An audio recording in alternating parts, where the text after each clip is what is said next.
this. Hey, that was my special arrow. Well, it wasn't very strong. Cherokee Fred made it for me. Well, that makes me a yellow-belly redskin in my book. Go back to Baltimore. Exactly what a fight!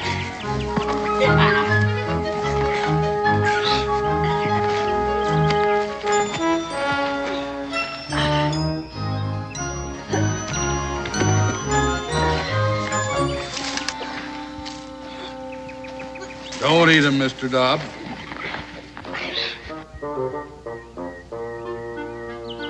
Comfortable down there?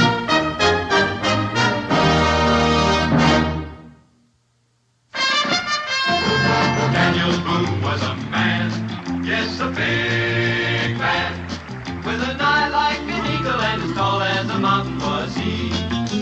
Daniel Boone was a man, yes, a big man. He was brave, he was fearless, and as tough as a mighty oak tree. From the coonskin cap on the top of old Dan to the heel of his rawhide shoe, the rippin'est, roaring'est, fighting'est man the frontier ever knew. Daniel Boone was a man, yes, a big man, and he fought for America to make all Americans free. What a Boone wanted to do and what a dream come true was he.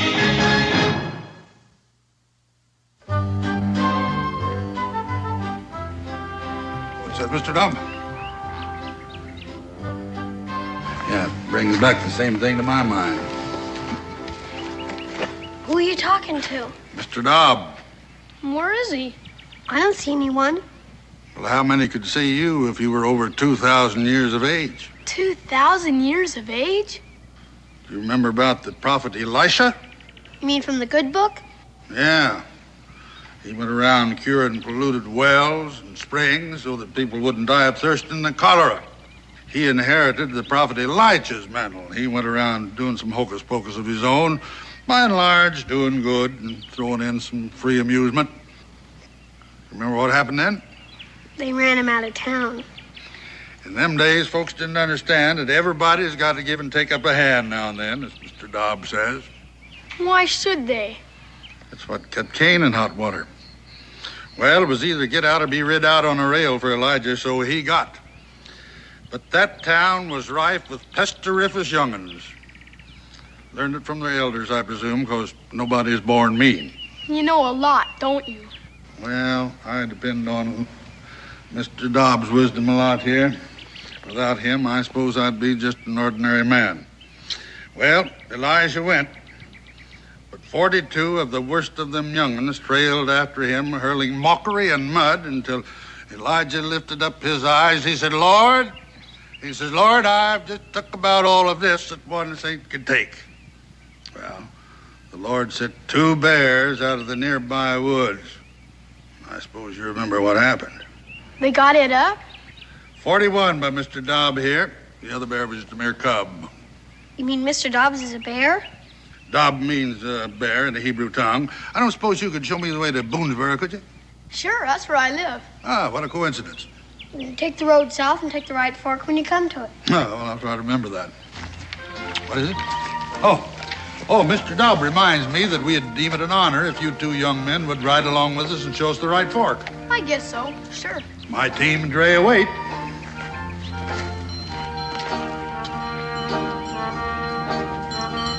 Is that your team and Dre? Yep, if you'll find places for yourselves.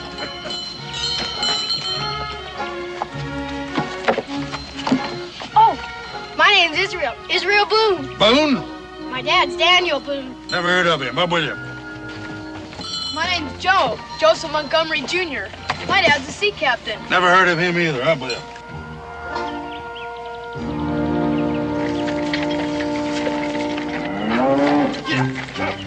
Yeah.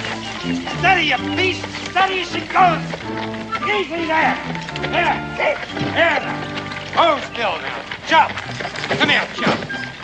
Come here. Now hold still. Hold it.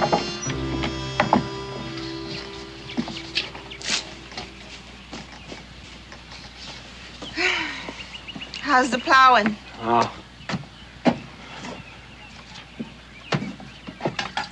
That horse will get sunstroke. It's only for a minute. I'll take some water to him. That's my house bucket. Here, fill this up at the well. Oh, nursemaid for a horse. What a way for human beings to live. Well, you chose it for your own reasons. Where is Joe Jr.? There's lots of country around here. I told you to look after him. I tell you to let him be a man. He is still a little boy. Oh, Varna, when I was his age, I know. You were on your first voyage as a cabin boy, living on biscuits and moldy beef and taking the captain's rope end across your back. Is that what you want for our son? Why did I give up my ship, huh? Why did I come to a place where they don't know an oar from a winnow? Because there's room here for him to get away from your coddling and softening, so he can learn to stand up straight in his own feet. I didn't mean to say that. It was an accident.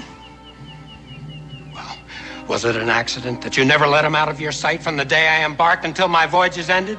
Was it by accident that you tried to leech out of him everything a man wants to see in his son?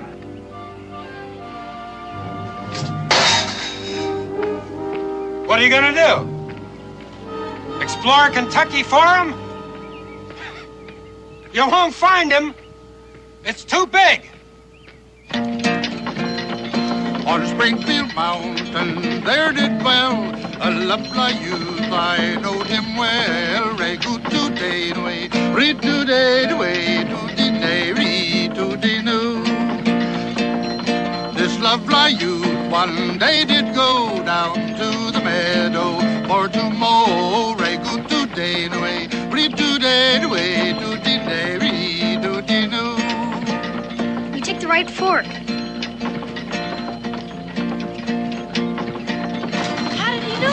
If Mr. Dobbs trotted along there to show him, he scarce had mowed half around the field when an ugly serpent bit his heel. Re to day away, re to day away, to the day, re to the new.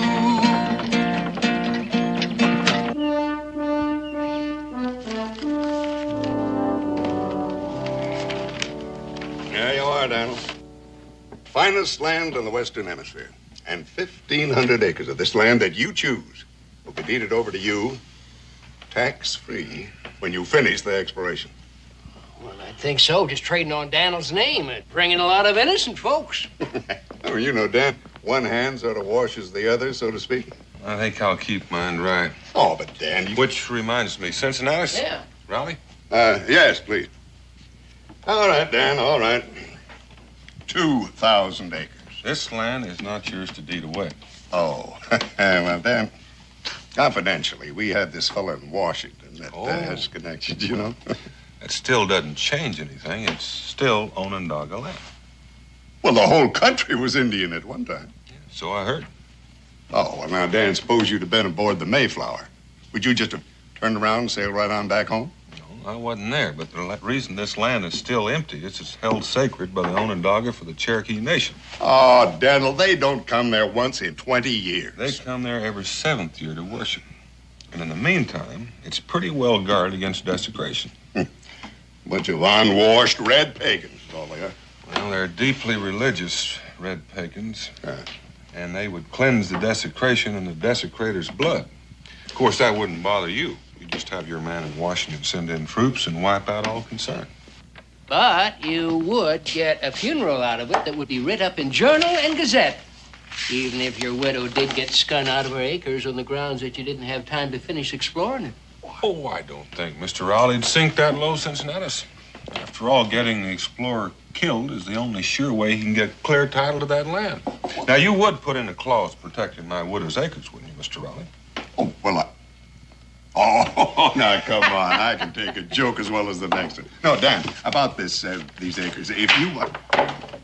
Oh, Miss Montgomery. Cincinnatus, I was looking for my son. Joe? Well, Joe ain't been in here today. He's probably out exploring. In the forest? Well, there ain't nothing going to hurt him. Unless maybe he runs into somebody's trap or Into a panther? A panther? Oh, Mr. Boone, what'll I do? Just a little frontier humor, Miss Montgomery. I wouldn't worry. My own boy is out bow and arrow hunting. Your boy isn't a cripple. Well, the boys usually like to hang out at the blacksmith shop. Oh, yes, thank you. I'll go look there. Oh, she mother hens that poor boy. And his father makes him out to be the gamecock of them all. Why, between the two of them, he just ain't got a chance. Well, I guess at the right time, like all the rest of us, he'll take matters into his own hands. Yeah.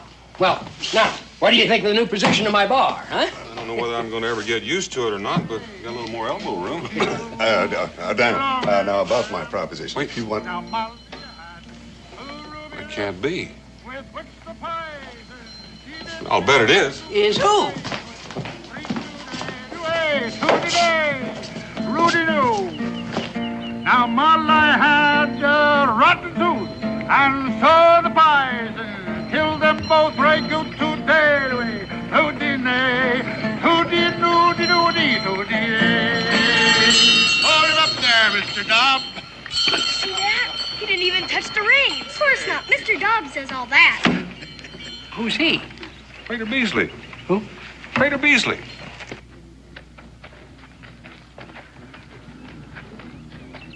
Well, it's good to see you again, Prater. Well, it's good to see you, Daniel. Mr. Dobbs? Oh, as always. Oh.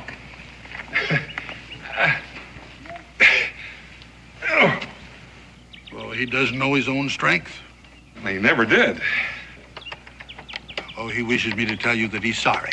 Well, tell him not to give it another thought. Well, I've just met your hope for the future here. You said you didn't know my pa. I'm an egregious liar. You are? Ask your pa. What's egregious, Pa? Egregious? Well, a tall tale's an egregious lie. And any boy that can't find the nut of truth in it, well, he's going to grow up to be a man who lives on short squeezins. Mr. Boone, children should be taught to respect the truth. Ma, that's what he meant. Get down from that wagon.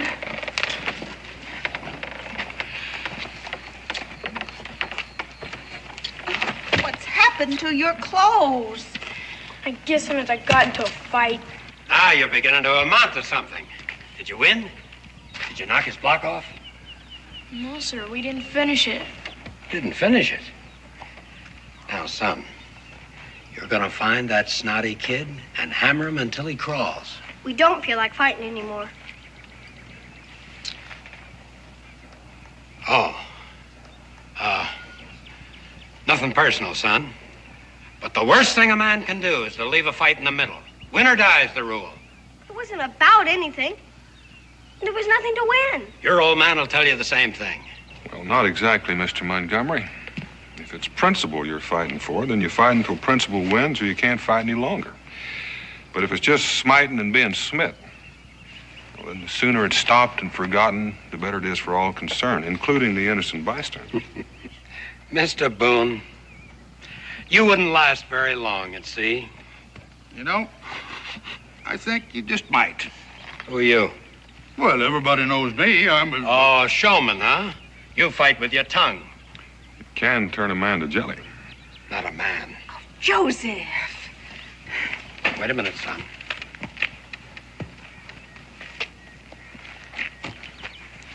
I intend to have this out. It's out.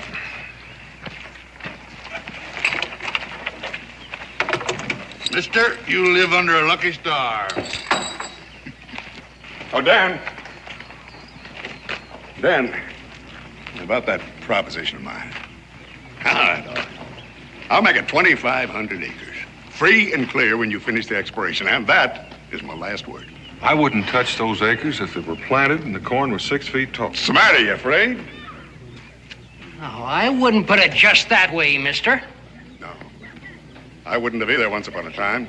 And now, frightened of Indians, won't accept a challenge. Boone, you're a big man.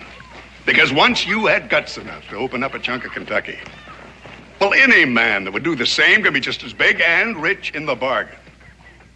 All right. You go ahead and skulk. Men with the kind of guts we want are plentiful. I hope not, for their sake.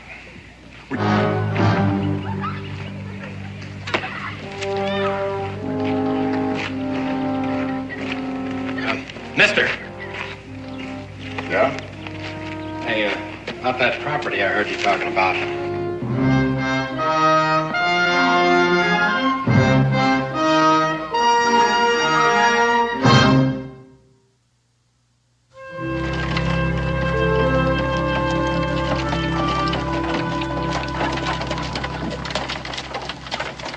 Ooh, boy, woo. Hi, young fella. Why can't I go out with them? Because. Well, here you go. No. I got a compass of my own. And a good one, too, I'll bet. It's hung on the North Star through black storm and hurricane. Well, in here's your level and your theodolite. You do know how to use one, I suppose. Well, it's not so far from a sextant that I can't navigate with it. Oh, here's your contract, young fella. You drive a hard bargain. Mr. Rowley, I cut my teeth on London factors and Chinese merchants in Canton. You know, I believe that a brave man deserves riches. I don't begrudge you 1 red cent. Oh, you do know where the so-called Onondaga country starts up there at the crest of the mountain? Don't you worry about them. No, I won't. I'm one man the troops won't have to come in for. I take care of my own fights. Glad I met you. You're the kind of fella I've been looking for. You found him. Good luck to you. Thank you.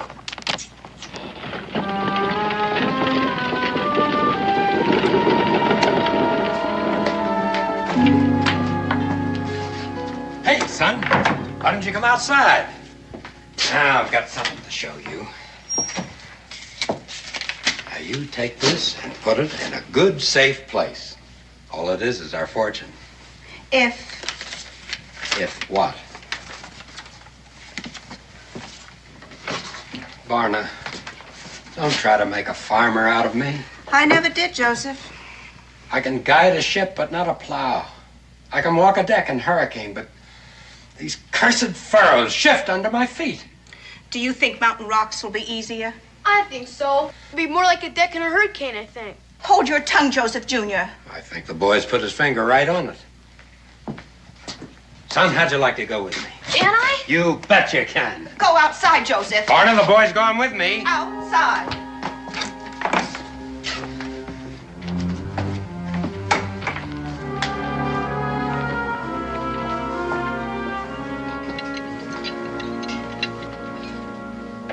What happened to you?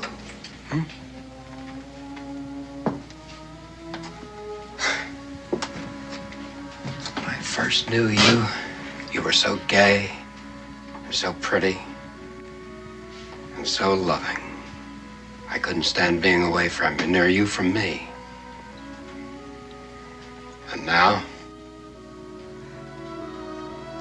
My son's a cripple. I will protect him.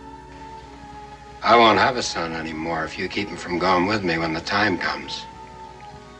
Joseph. Son or a wife, neither one. I'll be done with the two of you. I'm going and no one can stop me. Oh, landlord, fill the flowing bowl until it doth run over. Landlord, fill the flowing bowl until it doth run over. For tonight we'll merry, merry be. For tonight we'll merry, merry be. For tonight we'll merry, merry be. Tomorrow we'll be sober. He who kisses a pretty girl and runs and tells another. He who kisses a pretty girl and runs and tells another ought to have his nose cut off. Ought to have his nose cut off. Ought to have his nose cut off. And never kiss another. Hey. Mr. Dobb? Grateful to the throat, but not the equal to our still. He's a connoisseur by instinct. I've never seen him touch a drop. That is a mighty fine song for a tavern. Patrick Henry's favorite. Oh, I suppose you was a close friend of General Washington, too, huh? Not only to nod to, but Patrick Henry. Gentlemen, if it weren't for the potions that I mixed for him, he'd be a lorn bachelor today. Yes, sir. I was there, and you know I haven't got the imagination to make something up like that. You know, Prater, that was the last time I saw you. After that, you sort of disappeared into the earth. Well, been going to and fro on the face of it, down in Mexico to talk to the Zunies and back into ancient Egypt with the pharaohs and the magicians. You got a mighty long bow.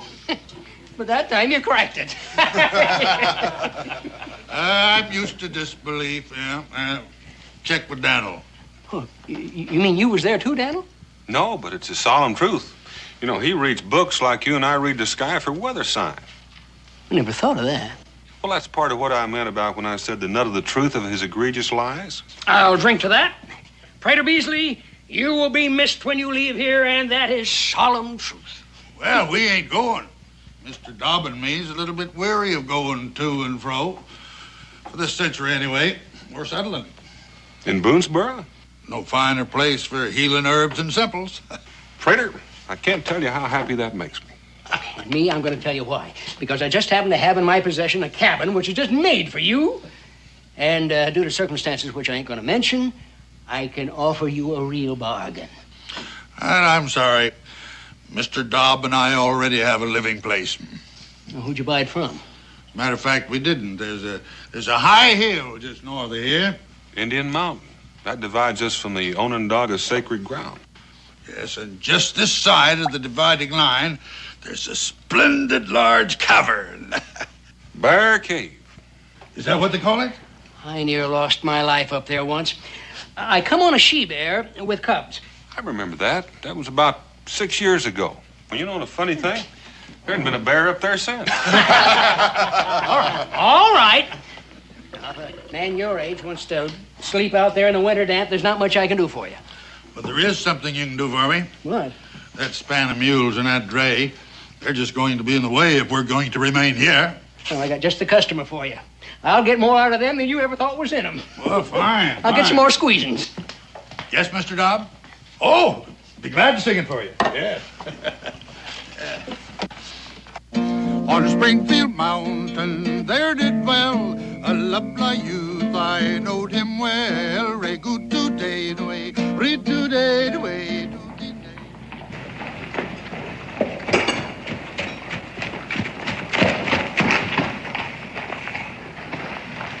Israel, you better be careful about grabbing those horses' tails. You might get a hold of one sometime and doesn't like it. Yes, Pa. Don't wander off. I won't be too long. If it's all right, I'll just mosey around. I'll find you when it's time to go home. All right, Pa.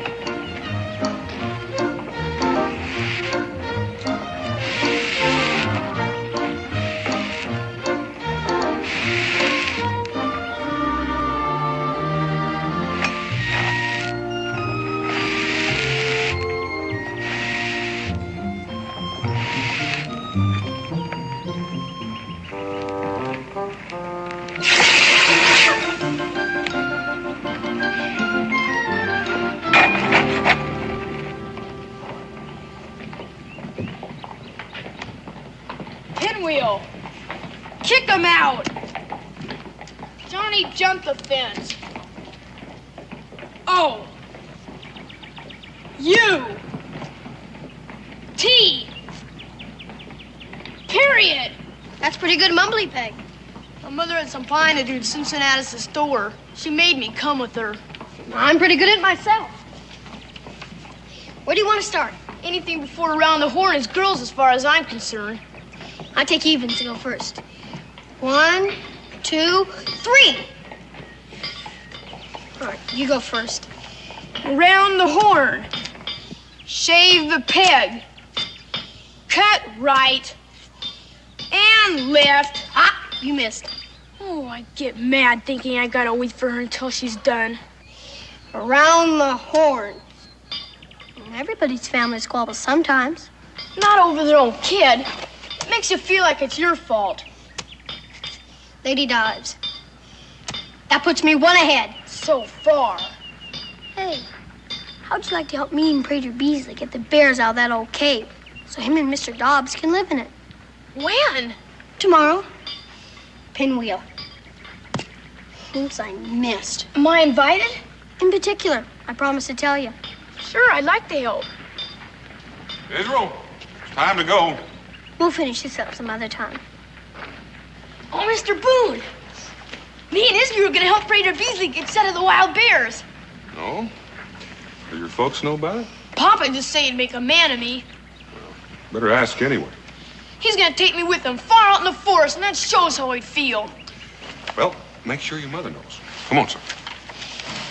If I know Pa, he's already greased his skids. You told her?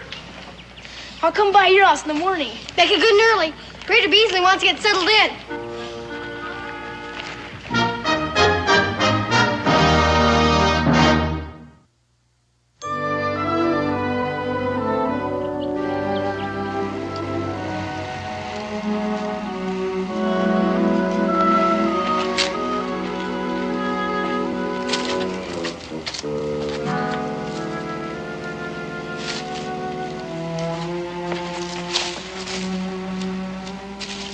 Tread softly, boys. We're getting close. I never thought she'd let me come. Told you Pa greased his skids. Joe Jr. Come on out and be surprised, son. He isn't here. Isn't here. Joe? He went out while you were packing that poor horse. You knew this was the day. To be tortured by those wild Indians. Where is he? There's lots of country around here. Varna, I asked you. Do you think I'd tell you if I knew? Varna, I curse you. Joseph. Joseph! I had to protect him. You've got to understand, he's your son as well as mine. Not anymore. I told you. You've won? Now let's see what you can do with it.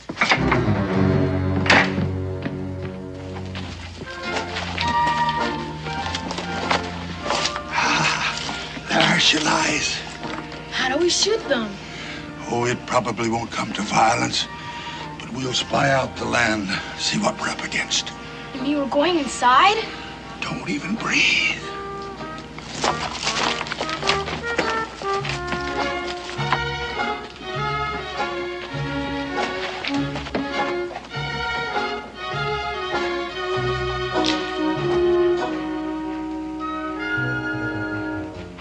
Come on, boys, all clear. Well, make yourselves to home. Well, Mr. Dobb has taken care of all. I wondered where he was. Look at him curled up around that still as if butter wouldn't melt in his mouth.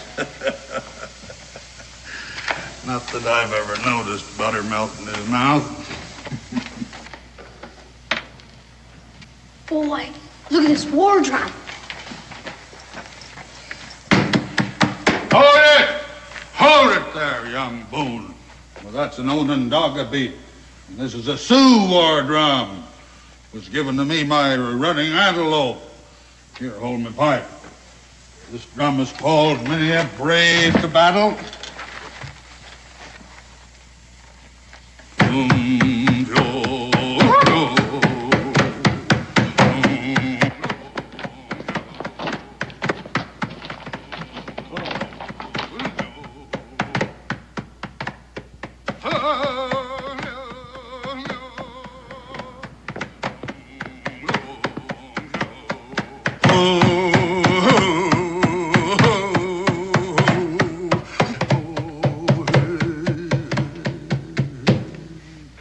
What does it mean?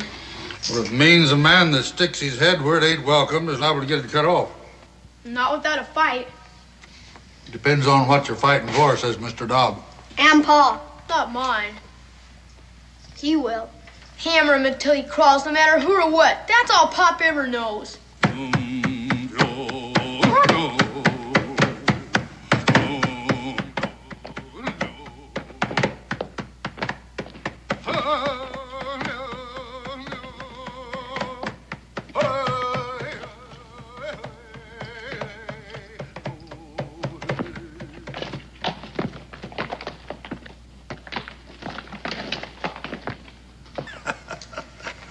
What's so funny? A story just popped into my mind. What kind of story? An Onondaga fairy tale. Do Indians have fairy tales? Sure they do. Yeah, they sugarcoat their lessons to get them understood just like the rest of us. How does it go? Well, sit down. Make yourself comfortable. Well, as the Onondaga tell it, when pestered by their young, there was a man and his wife lived in the woods by themselves, and they had one boy about you fellas' age, and pretty soon they had another little boy. And after that, why, the mother, she went on to her ancestors. You mean she passed on? Mm-hmm. Well, the little baby stood, about as tall as that finger. There's a picture of him up there.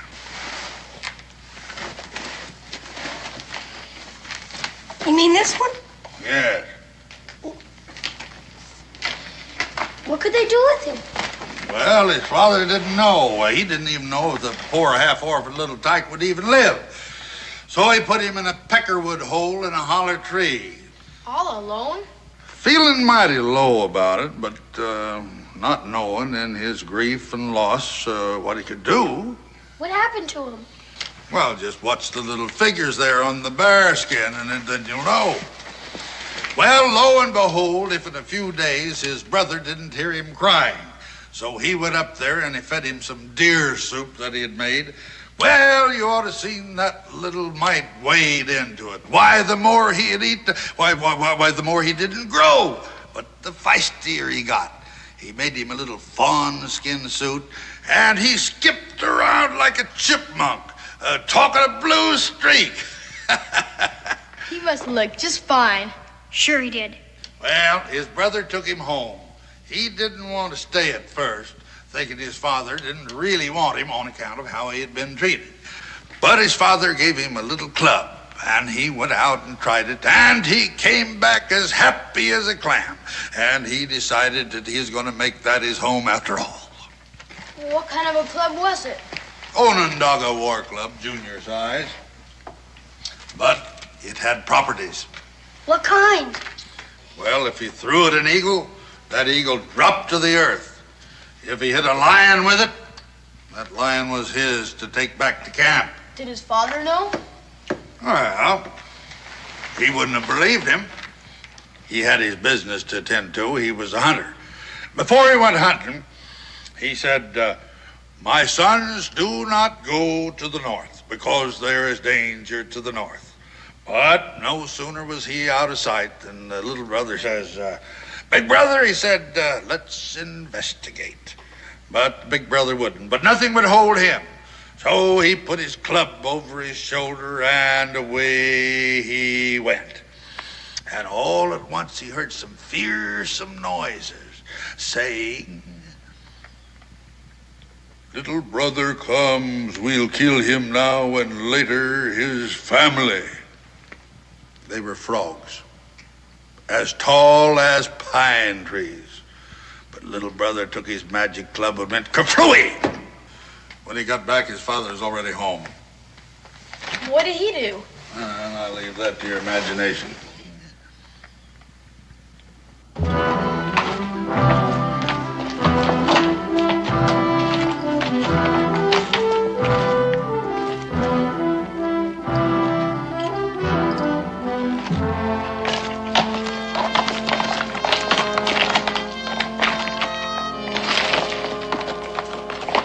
This time it was the South. And this time he took his brother along with him. I knew he was going to, didn't you? Well, they traveled along until they came to a tree so tall that it brushed the sky.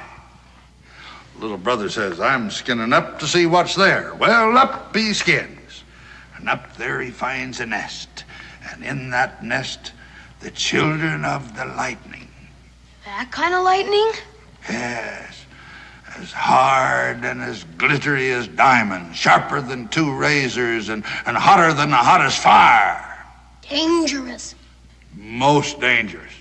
But little brother, he hit him with his club, and down they come. Howsomever, old man Lightning saw him falling. And he thundered, and he roared. And he came through that storm like lightning. What happened? I gotta get some potion for this rasp.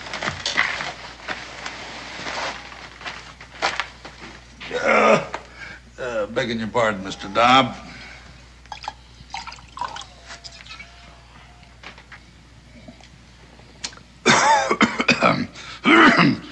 Now, that's a potion. All right. It's better than having you at me with I told you so all the time. What happened to old Lightning? Well, little brother had to hit him twice to vanquish him. Is that the end? No, next his father warned against the east. And no sooner was he out of sight than there was little brother in the east, tangling with a giant they called Stonecoat because his jacket was a mountain that he'd carved out. A whole mountain? He was of that size, but little brother's club prevailed. When he got home, though, he told about it and he got the licking of his life for fibs. He didn't fib. Oh, no. Many, many years later, his father saw the mountain that was Stonecoat's coat. Stone Mountain, they call it now, and handsomely apologized. But then little brother was a big chief. How did he get to be? He still had the West ahead of him. That's right, and in its way the worst of all. Because there in the most beautiful forest living man had ever seen lived the most unbeautiful of all beings. Head bigger than 2 buffaloes, meaner than a poison snake, and he gambled. Gambled with all who came by for their lives. And never had he lost since time began.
You desecrate, you die.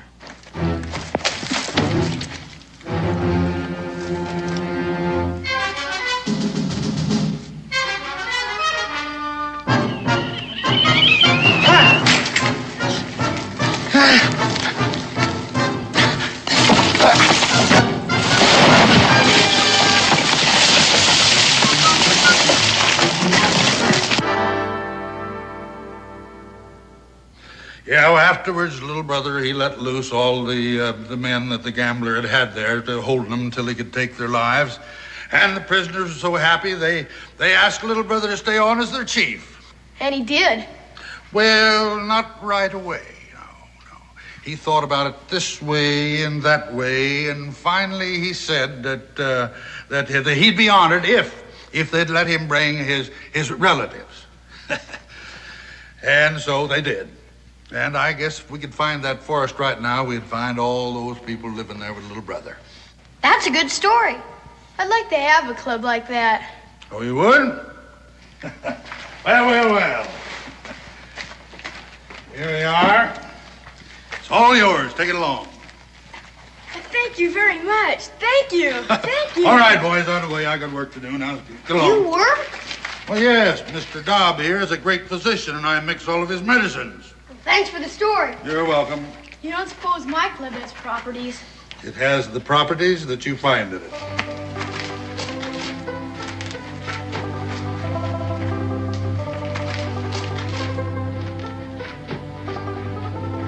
I bet I do find properties in it. Sure you will.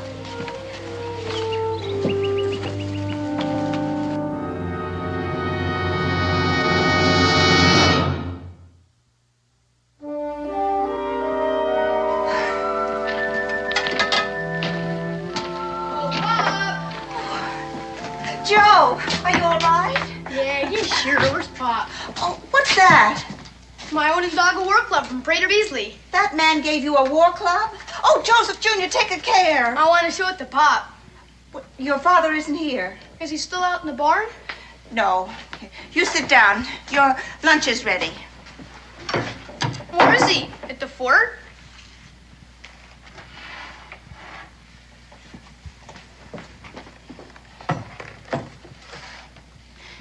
Joe, your father will be away for quite a while. Not on the exploring trip. He promised to take me. Listen, dear. He promised. You wouldn't let him. Joe, it was dangerous. You don't want him to be my Pop. But that's nonsense. I was standing right under that window. I heard what he said. He was just upset. You called me a cripple. I didn't mean it. Not like you make it sound. Joe, now we have to face it. You're not like other boys. You can't do what they do. I can do more. Where are you going, Joe? I'm going to catch up with my Pop. No, you're not, Joe.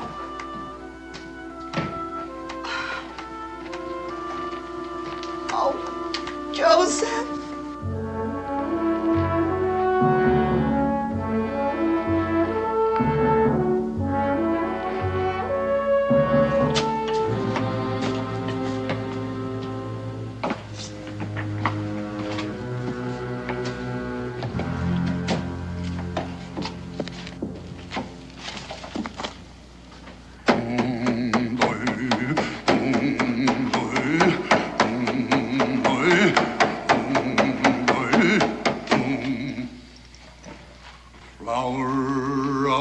Dogwood now come, flower of the dogwood now come.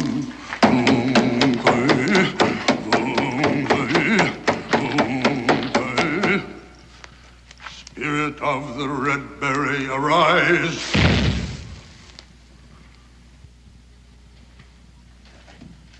What's that, Mr. Dobb?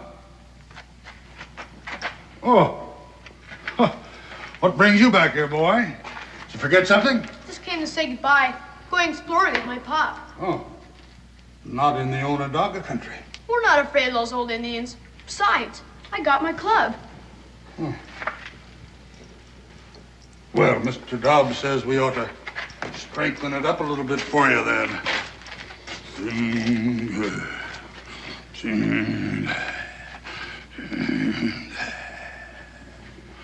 Yeah, that ought to do it. Thanks. Bye, Mr. Beasley. Goodbye, boy. Now take care of yourself. Yeah. I agree with you, Mr. Dobb. We ought to keep an eye on him. No offense to solemn things.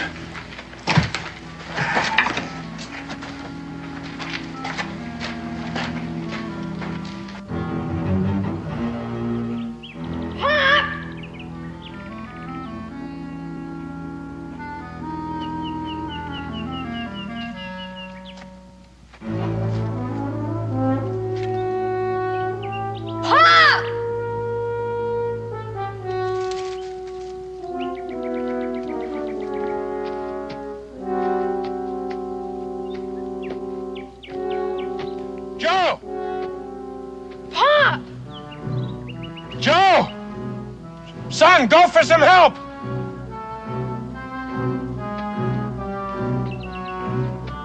Son, no! Don't try to come down here!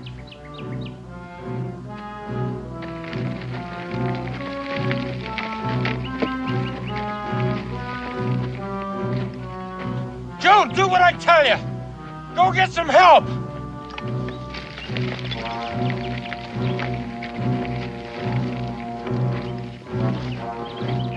Don't try it!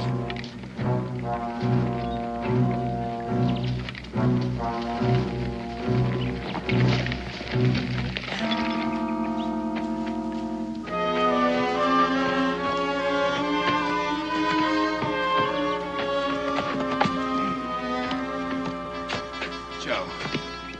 Don't worry, Pop. I'll get it off. Why didn't you listen to me? You could have fallen and hurt yourself coming down there. I was all right. See, Pop, I would have come with you if I'd known it was today. I didn't know. I wanted to be with you, Pop. All right, never mind, son. Come on, let's try it. Here. Again. No. No, it's no use. It's too heavy. You gotta go get somebody. I'm not gonna leave you.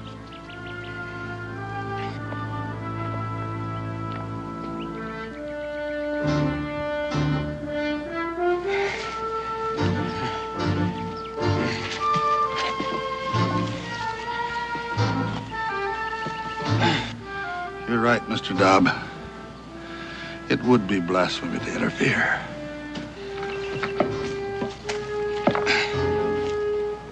Yeah. That's it. Oh.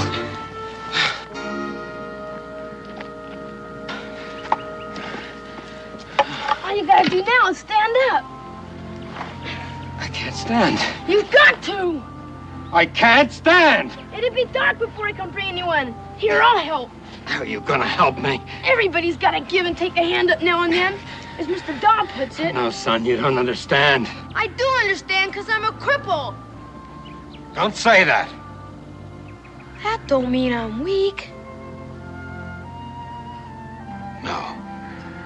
No, it don't.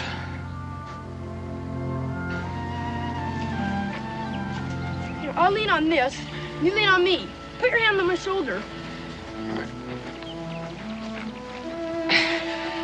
Thank you, son.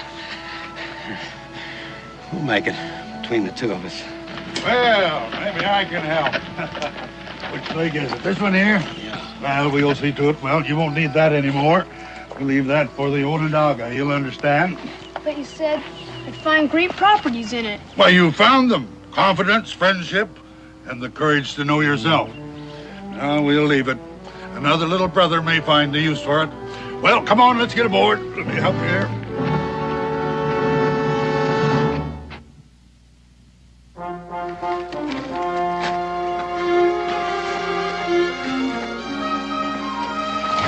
Boy, stop that! Varna. How? Oh, I'm learning. We'll never forget our stay here. It's just too bad you have to leave. Daniel, if you or your family ever have need of a sea voyage. Well, we may be calling on you sooner than you think. Good. And as for you, and Mr. Dobb. Oh, you can trust his wisdom. Better get in the back. There'll be more room for your legs. All right. Joe can drive. Joe? Oh, yes, Pop, please. Don't you think it's about time he stood on his own 2 feet? If needs be, you can reach him out a helping hand. I'll take it. I've learned that. Raider Beasley, you know what I'm going to do as soon as I get shut of this. I'm going to visit Stone Mountain. I want to see that giant's coat with my own eyes. Good. Bye, all. Get out.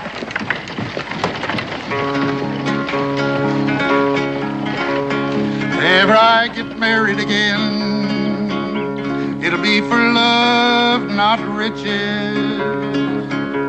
I'll marry me a girl about 2 feet tall so she can wear my breeches. Her inktum dinktum Terry, her eyes were blue and her cheeks were brown, and they called her Devilish Mary. Go ahead, son. Thank you.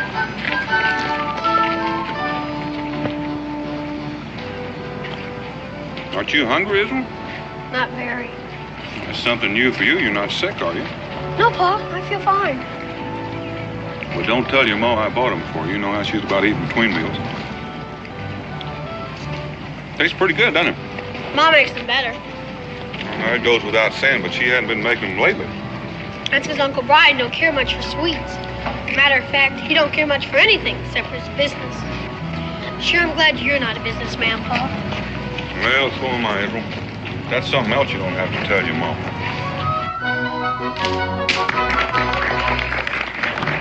Looks like something's going on up the street. Shall we have a look? If you want.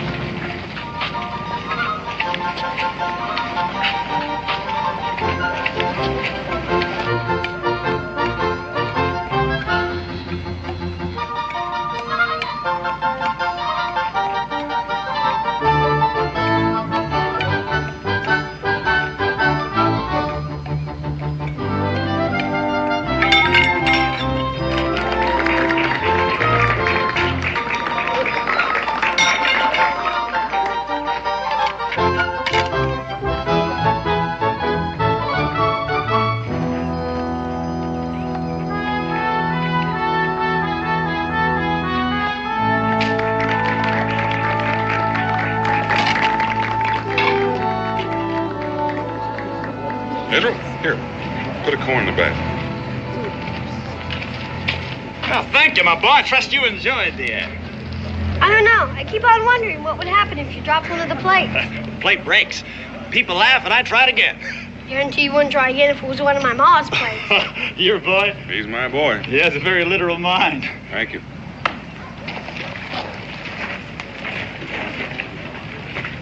Paul? What does he mean by that? No, that's something you don't have to worry too much about, Israel. Israel? You know, it seems to me you're not having too much fun in our little outfit. I'm sorry, Paul. I guess I just ain't cut out for city living. Well, neither am I. To tell you the truth, I'm starting to get a little homesick myself. What do you say we go in back and help your mom pack so we can start home early? I'm ready anytime you are.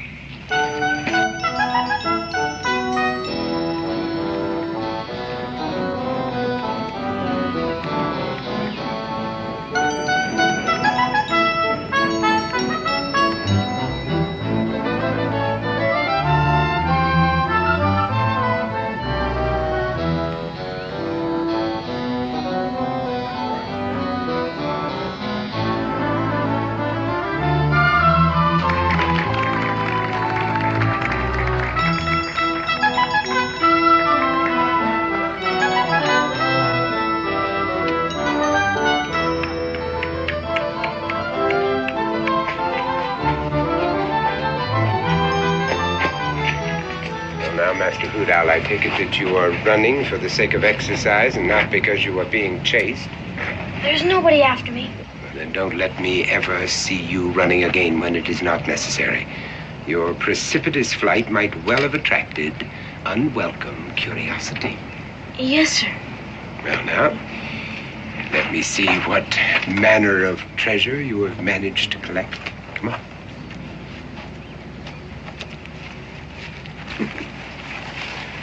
And I'm happy to see that you have learned discrimination. Never rob a poor man. The jail sentence is exactly the same, and the rewards are not worth the risk. Did I do all right? You did very well, my boy. Yes. It does credit to your concentration on your lessons and my teaching. Did I do good enough so I can get meat for supper? A small portion, perhaps.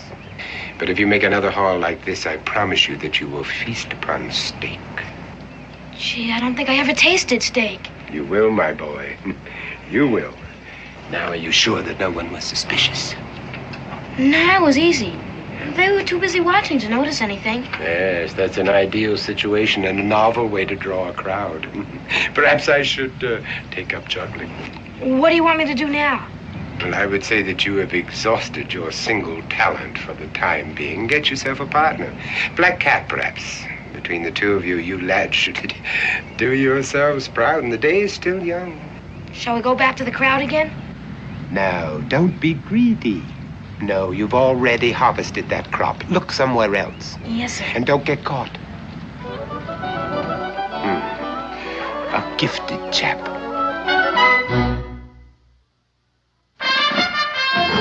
Daniel Boone was a man, yes, a big man, with an eye like an eagle and as tall as a mountain was he.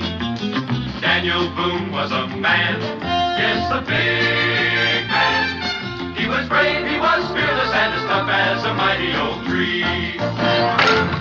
From the coonskin cap on the top of old Dan to the heel of his rawhide shoe, the rippinest, roaringest, fightingest man the frontier ever knew. Daniel Boone was a man, yes, a big man, and he fought for America to make all Americans free. What a Boone wanted to do and what a dream come true was he.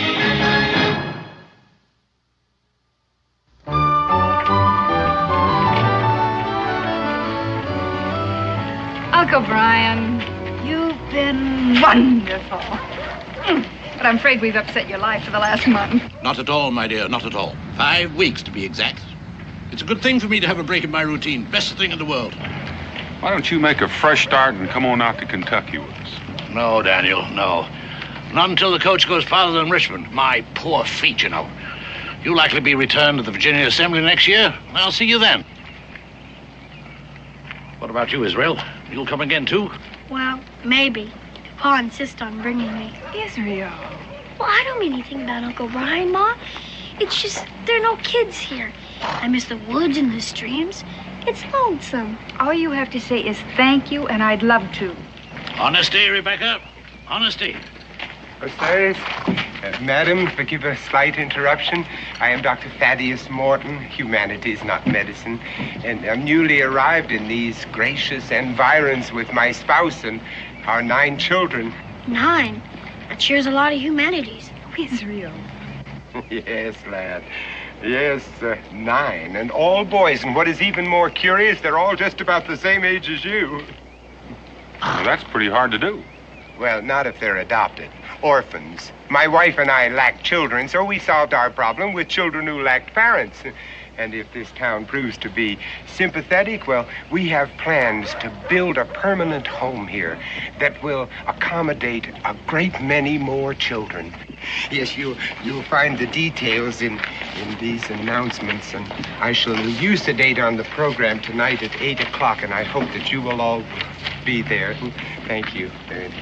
Well, Doctor, this seems like a very nice thing you're doing. My wife and I can't be there, but I reckon if you're taking donations, we can spare a few Continentals. Well, that's most philanthropic of you, sir. And what name shall I enter on our list of patrons? Well, don't bother putting our name down. I'm just sorry we can't afford more. Well, I assure you, if everyone is this generous, the home is already built. Thank you again. I'll be at your meeting, Dr. Morton. I'll be there. Bless you, sir. Letter for you, Mr. Boone. It's a good thing I sorted the mail before the coach left. Oh, thank you. What is it, Dan? Well, Becky, it looks like we packed up too soon. We're not leaving just yet. But why? Well, at least you and your mother are not leaving. I have to go to Philadelphia. The Congress is considering statehood for Kentucky, and they want my testimony. And as long as I'm set for travel, I might as well rent a horse and get started, get back that much sooner. Gosh, Pa. Well, it's just 2 weeks, Israel, maybe even less. 2 weeks. Oh, it's not as bad as that, Israel. It's hard on you, I know. But I'll tell you what. There's a fishing boat leaving for the bay at 11 o'clock this morning. Now, if we can catch it, you might bring back a sturgeon. So, what? Confound it. What's happened to my watch? Wasn't I wearing it when I left the house? I didn't notice. I didn't notice myself. Habit. Well, if I don't have it here, it must be somewhere else. That sounds reasonable. Well, I'd better go home and look for it. It's a very valuable timepiece, solid gold. Have a good trip, Daniel. Bye, Uncle Brian. See you in the house, Rebecca. Israel, if you want to catch a sturgeon today, you better go help Uncle Brian find that watch. You know how upset he gets about those things. Yeah, I reckon I do. Bye, Pa. Catch a big one.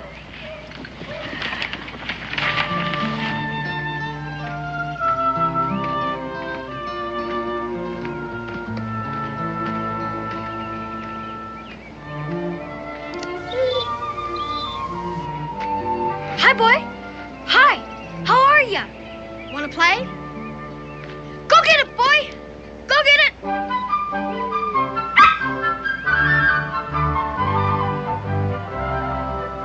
Come here, boy. If you were my dog, sure could teach you to retrieve. Want to play some more? Jupiter. Ready? Jupiter, where have you been? Come on, Jupiter. Guess you better go before you get both of us in trouble.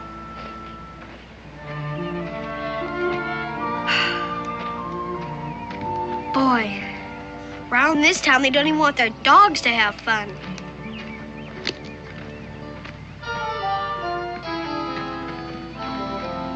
Hi, fellas. Want to go fishing?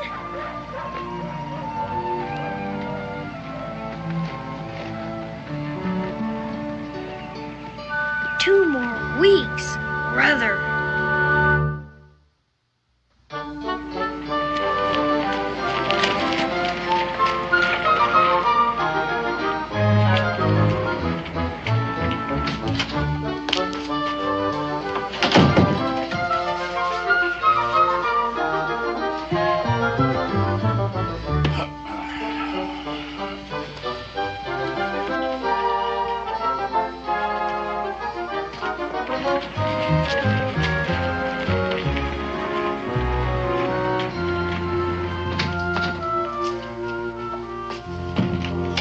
Uncle Brian?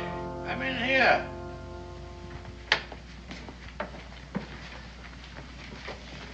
Find your watch yet? No, otherwise I'd stop looking for it. I remember I had it here last night. I was writing a letter. I laid the watch out where I could see it, because I promised to meet Mr. Stevens over at the warehouse at 8:30. Oh, Did you meet him? of course I met him. Bought 1,000 pounds of indigo. Well, then you must have taken it to the warehouse with you. True, then why would I leave it there? Maybe when you came home, you put it on your dresser. Then you went to bed. Ah, perhaps that's it. I'll go look. Yes. Yes. I always put it on the dresser when I go to bed. At least I think I do.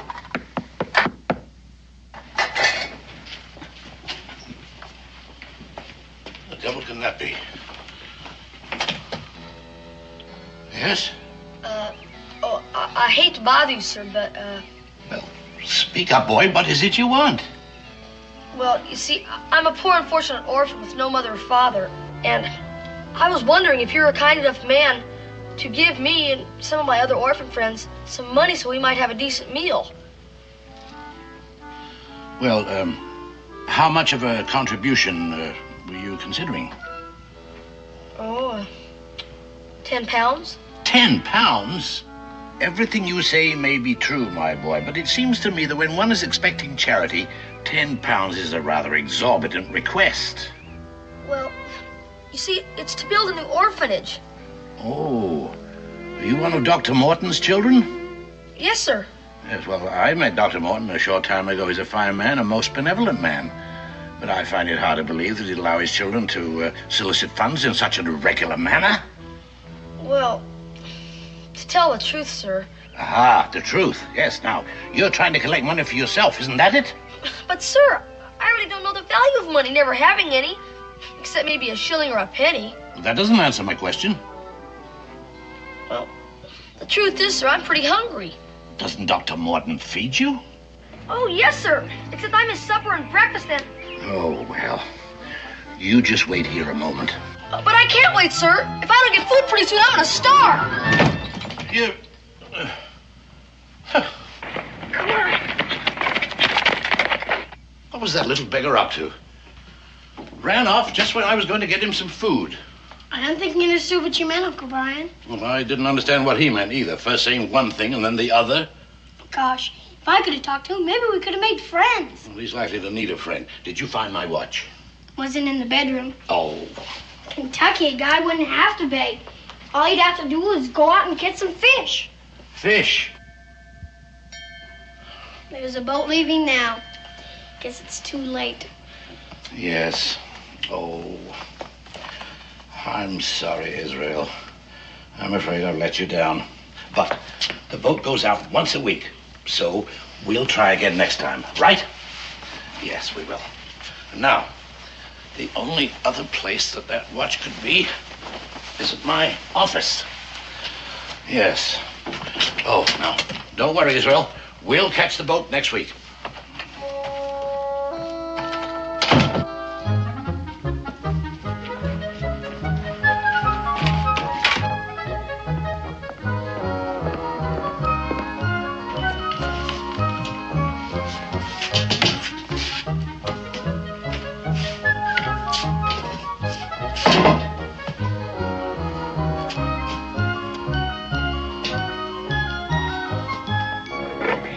Enough? Never seems to be enough. I'm not sure a broken pipe is worth very much. And what about the silver box? Hey, yeah, that looks pretty good. But if we want to stay off bread and water, we better get some more. Use the confusion method. Yeah, I like confusion better than distraction. Distraction always scares me. This box has got some kind of powder in it.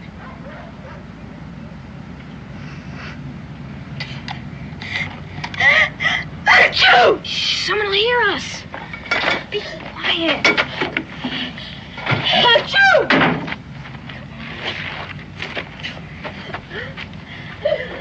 Achoo!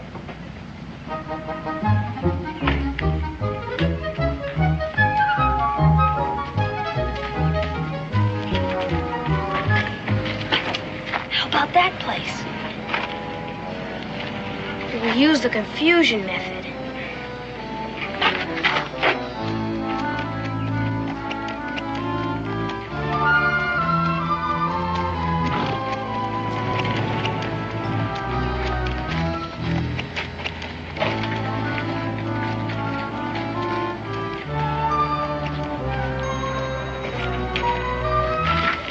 Watch out where you're pushing. Hey, watch where you're pushing. Stop pushing me around.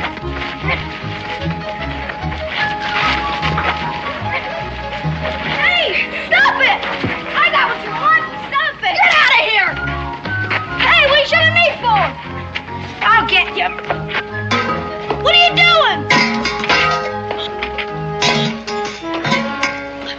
Boy, stop that. Stop that, I say. Hold on there, boy. Who are those friends of yours? I don't know. They weren't very friendly. You come right here. What's in this bag?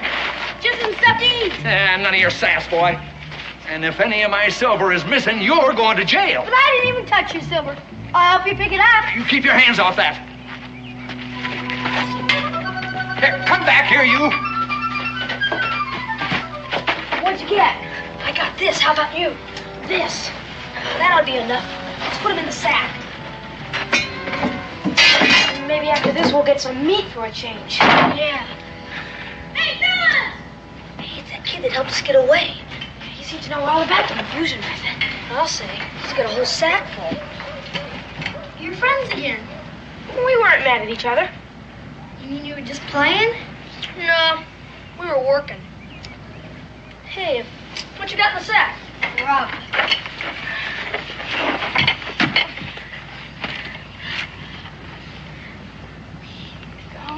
Oh, meat!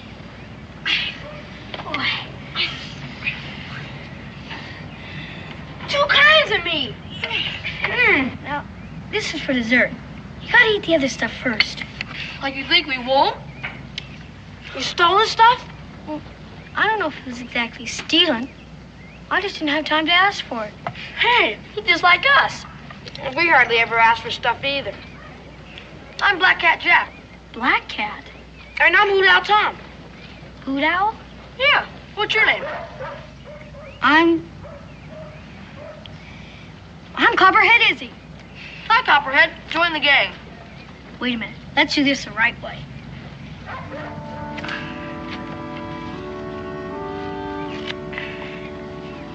We'll eat bread and salt together.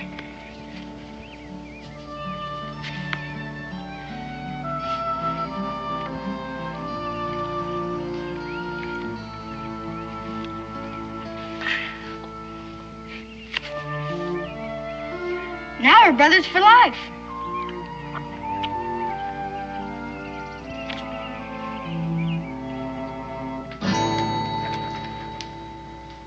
Come, Peter.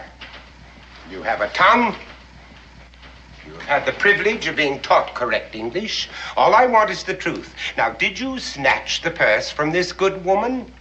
Not that I doubt your word, Miss Hinch. Oh, if there were only reason to doubt it. Well, Peter.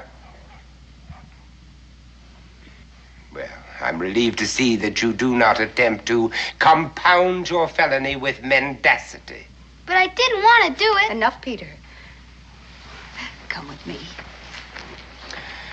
Miss Hinch, I want you to know that my wife and I are very grateful to you for having brought this matter to our attention. What will you do to him? Well, he must be corrected. Oh, it must be done. Though I'd prefer that the rod fell on my own back, as perhaps should be. Whenever one of my charges is apprehended in a malicious act, I feel that it is my fault. I feel that my teachings and my example have failed. But you have so many boys. Yes, that's true. That's true, and I must find consolation in those who have followed my instructions so well that they have never been caught in any single criminal act. Ah, but Peter, oh, how humiliating that it should happen in this town that we have chosen to make as our permanent home, where even tonight I had planned to appeal to the good citizens to open their hearts and their purses. I'm afraid that Peter has betrayed his future. There'll be few contributors now. Oh, I'll say nothing that would spoil your cause. better not to have reported Peter at all. No, you did absolutely right, Miss Hinchin. I must do the right thing, too. Perhaps as the injured party, you would care to see the correction applied? Oh, no, Dr. Morton. Oh, I believe that Peter was sincerely repentant. It seems to me that he's learned his lesson. And as soon as he becomes part of this community, I'm sure he'll be no more trouble. Yes, if only he could be assured of growing up in a community where there are people of such kindly understanding as yourself. Oh, that would indeed be a blessing. Now, if, I seldom go out in the evenings. I wonder if I could make my contribution now. Would 10 pounds be of help? And perhaps make you just a bit more lenient with Peter? Oh, Miss Hinch, after what has happened, your generosity is like heaping coals of fire upon my head. Oh, and the children, yes, they bless you too. Now, if you will wait till I hitch up the horses, Oh, well, I can drive don't you live home. very far from here. It's been a pleasure, Dr. Morton. Your pleasure is my profound delight. Oh. And the children bless you too. Oh.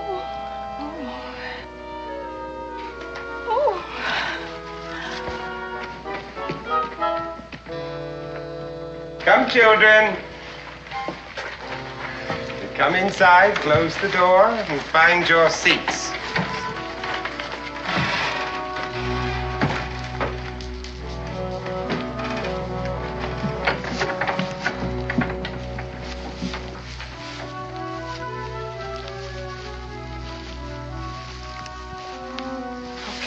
You stay here. We gotta report to Dr. Morton. Gentlemen, Chicken Leg Pete has been caught stealing, and he's going to have to be made an object lesson. You're late. What did you have to say for yourself? Silver. Yeah, now that's what we like to see.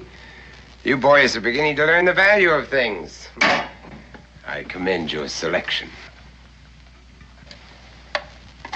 Watch out, Mr. Morton. That stuff's powerful. Powerful? On the contrary, it's excellent snuff. French, I'd say. All right. Sit down.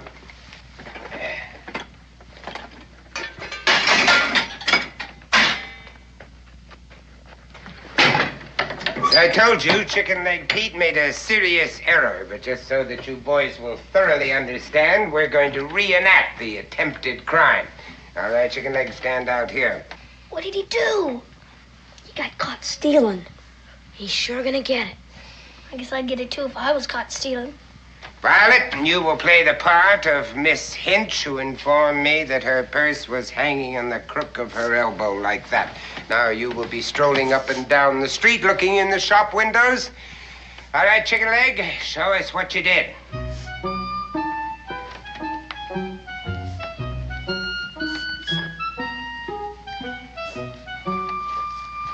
Thief! There. Caught. Caught. Because you paid no heed to what I taught you. Because you failed to practice. Caught. What mortification you have caused me by your stupidity. And for that, you will be on bread and water for 1 week. All right, sit down.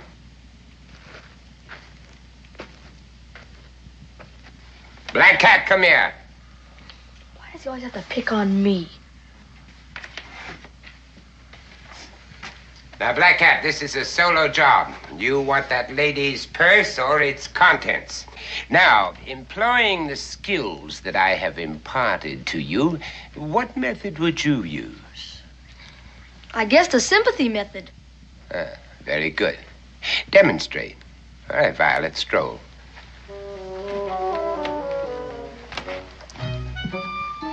What's going on? Keep still.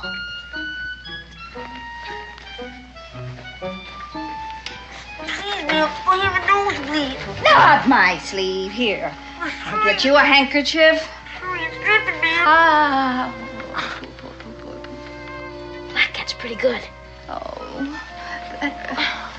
It's all right now, ma'am. Excellent. Excellent. Just as I taught you. But that's That's not right. He's teaching you kids to steal. Somebody's got to stop him. Who is that? Come here.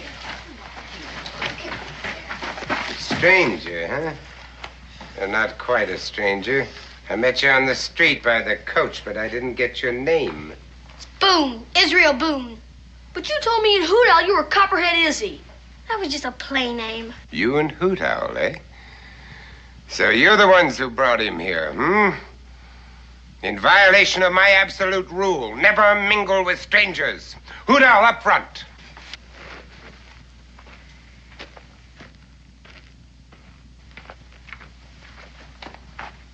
Now, for introducing a stranger into our midst, you will both receive a sound thrashing. And you will be put on bread and water not for 1 week, but for 1 month. But Dr. Morton, he's just like one of us. He stole food for us. I didn't say I stole it. I said I just didn't have time to ask for it. That's what we all say. Now, let's see what you have there. 2 empty jars and a salt shaker. It isn't worth a farthing. We ate up the part that was worth something. Lots of stuff. In any case, you're a sneak, and you will be treated accordingly. Hey, that's my Uncle Brian's. Give it to me. It's my snuff box now. I shall think up your punishment tomorrow. Tomorrow? You can't keep me prisoner. You can't keep any of these kids prisoner. This is my family. And because you joined them of your own free will, you will become part of my family, too. Violet, lock the doors.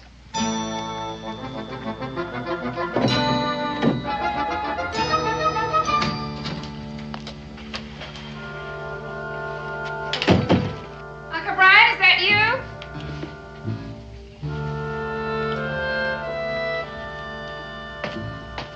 Oh, what a day. Goodness, I didn't expect you back so soon. They think the fishing boat came home till evening. Missed the boat. I've been at the warehouse looking for that confounded watch of mine. It's not there. It's not here. Did Israel go with you? Israel? He was here when I left. He's out playing, I expect. Where is that blasted watch of mine? I wish I knew. I wish I knew what happened to our food. I could swear I left a roasting pullet in the middle of that table.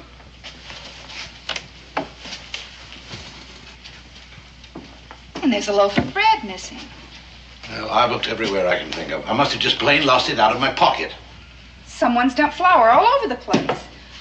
Well, it has my initials on it. So if an honest man should find it... Israel! Israel! It's not in there, Rebecca. We scoured the place. Israel!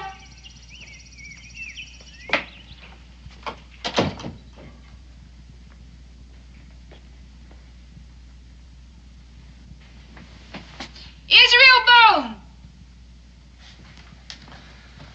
Things just don't vanish without a reason. I suppose Israel can explain it when he gets home. No, Israel couldn't find it either. Hey, where the devil's my snuff box? I always keep it right here. Of course, I did move things around looking for that confounded watch of mine. And that silver piece. The one that belonged to your Aunt Mary. That's gone. We always have it here.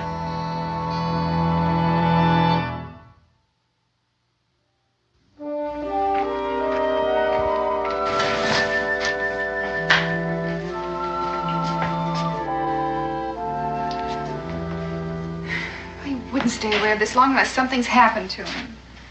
And why did he go off and leave his coat hanging in the hall? Now, Rebecca, you know how boys are. They get interested in something and lose all track of time. And he doesn't have a watch. Watch, oh. Uncle Brian, how disappointed was Israel in not going fishing? Well, it's hard to say. I think he was more disappointed in me. I didn't keep my promise to him. Why? All that food missing. And he was longing to go home to Kentucky. Oh, I see what you mean. You think he packed up and headed west? No. No, he wouldn't do that. He wouldn't run away. It's impossible. Well, it's not impossible at all. He didn't like it here. I disappointed him. It's the most logical thing in the world. He had to show his disapproval of me, so he packed up and left. There's just one thing wrong with that. I hadn't disappointed him. And he wouldn't hurt me just to get back at you. You're quite right, my dear. Quite right. No, he'd never do a thing like that. There must be some other explanation. He could have been carried off by force. It happens all the time. Kidnapped? Well, I was just exploring the possibilities a process of elimination might arrive at a solution. Suppose someone saw you leave the house and thought the place was empty. They came in to burglarize the house, and Israel caught them in the act. Very sound, Rebecca. Very sound. It fits all the facts, and it explains my missing snuff box. Now, my dear. No time for that. Time for action. Yes. I'll go and see the bailiff. I'll tell him what you think, and we'll post a reward for Israel's return. Well, I'm going with you. No. No need for that. It'll just upset you all the more. I couldn't possibly be more upset than I am now. But the boy might come back while we're gone. If he does, he'll stay. And I'll go out of my mind if I have to sit here and wait by myself.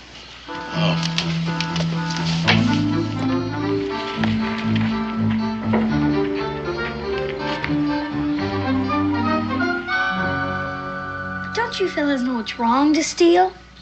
Sure we know it's wrong. But we have to. We got it on our keep. How did old Martin get you in the first place? Nobody else wanted us. We got signed over to him and his wife legal. So if we try to run away, he can always get us back. And he's such a smooth talker, nobody ever suspects anything. Gotta think of something. My pa gets captured by the Indians. He always gets away. I feel a lot better if we could escape without any help. But I guess it doesn't matter much anyway.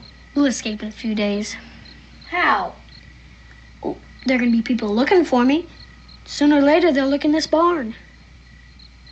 Sure, it's gonna be embarrassing. How can I face Pa when I can't even escape from a barn? You don't need to worry about that. And you got an idea? I got an idea. You don't know what's going on yet. But if Dr. Morton is planning on raising money for a permanent home... You mean he's just planning to raise money?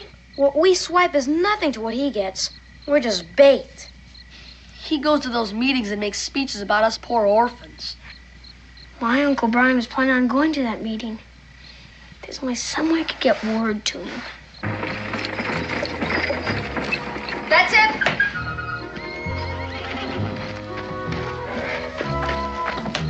All right. Round up the boys. All right. All right, everybody in the wagon. We're all packed up. Up you go and be careful. There you go. Up you go. Upstairs.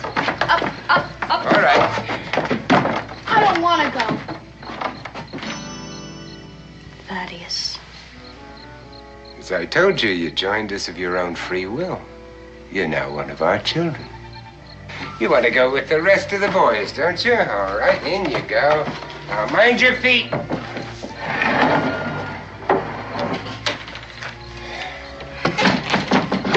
Thaddeus, I'm still worried about people looking for that boy. I think we ought to leave right now. We could drop him a few miles from town, and by the time he gets back, we'll be safe. No, my dear. Never lose confidence. Maybe I can get a message, Uncle Brian. I know where his watch went now. Dr. Morton took it this morning. Is this the trunk with all the loot? Yeah, but it's no use. Dr. Morton's got the key. Well, he was teaching you to pick pockets. Didn't he ever teach you to pick locks? Yeah, but I need a tool, a wire or a hairpin. I have a knife. No, I need something that bends.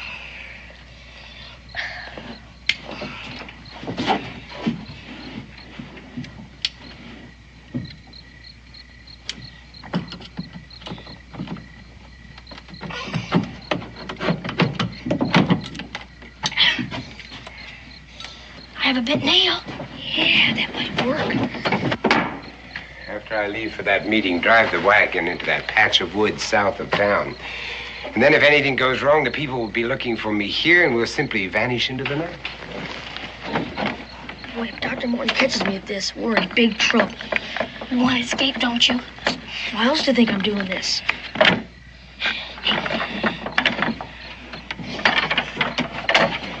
It's solid gold. the initials BB on it. Here it is. Now what? Now we employ the confusion method.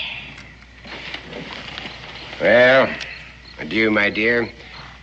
I'll see you in the sylvan glade, my pockets lined with gold. What's that racket? What's all that noise going on in there? Be quiet.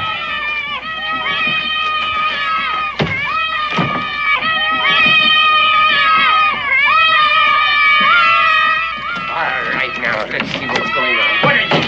Now, stop it! Stop it, do you hear me? Will you stop that? You boy! All right, all right! All right! Oh, Boone, I have a suspicion that you're at the bottom of all this. I haven't time to deal with you now, but I'll let you amuse yourself imagining what the punishment I'm going to mete out will be. And I warn the rest of you, if there is any more trouble, you'll each one of you receive a sound thrashing, no matter who the culprit may be.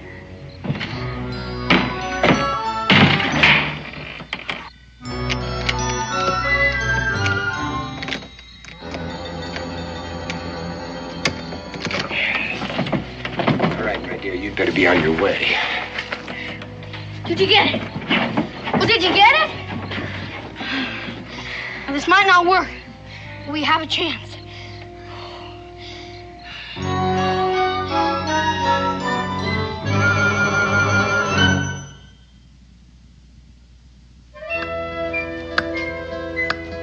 I don't know what else we can do.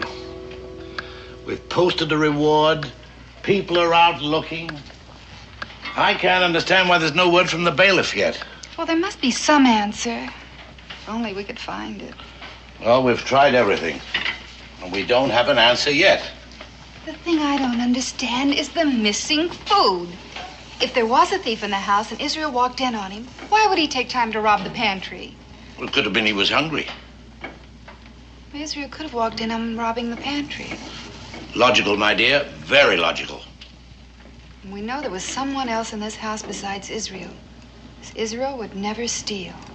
Food. Food.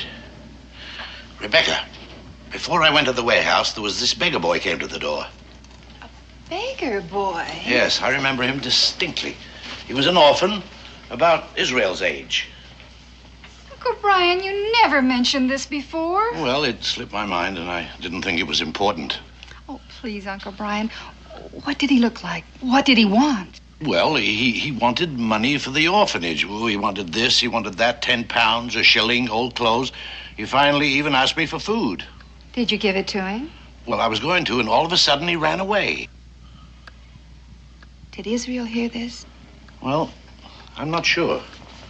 You see, he was looking for my watch, and... Oh, wait. He must have heard something, because he said the boy didn't understand me.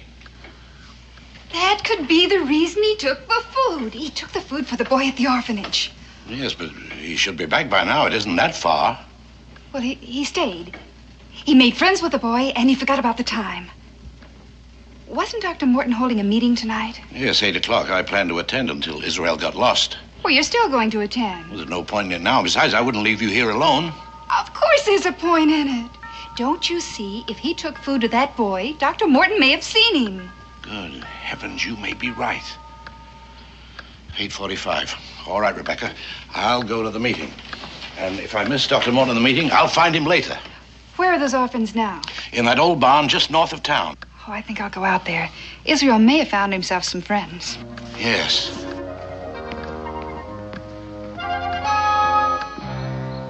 I can see by your expressions that your hearts have been touched, that your sympathies are with those homeless waifs who even now are sleeping under a roof designed to shelter cattle.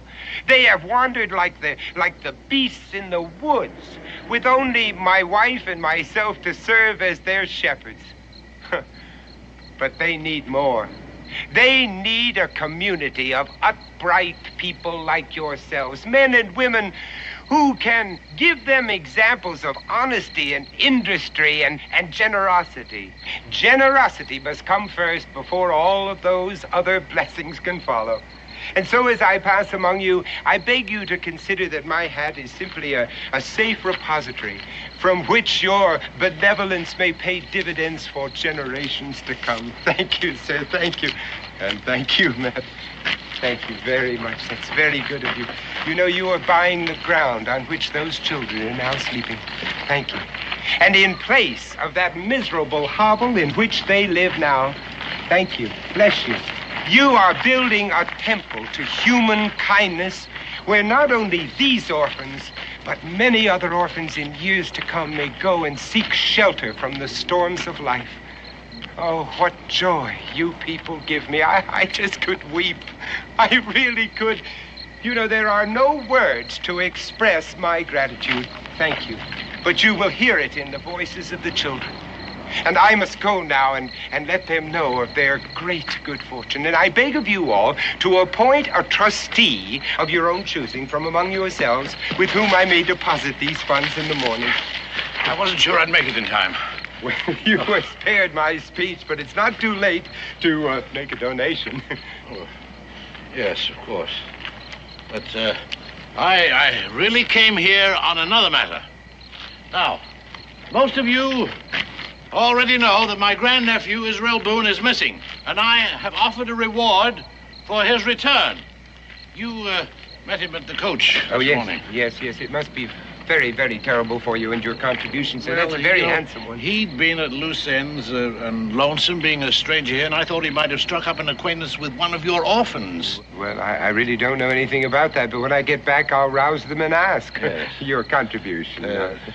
Yes? What is it? I was just looking at your watch chain. I have one exactly like that. Very coincidental, your contribution, sir. What I mean is I had one just like it, and I lost it. And the first time I missed it was right after talking to you this morning. Well, my wife will be expecting me now. This is my watch. My initials were engraved on. After him. He's a thief. He's robbed us all. Get him. Captain.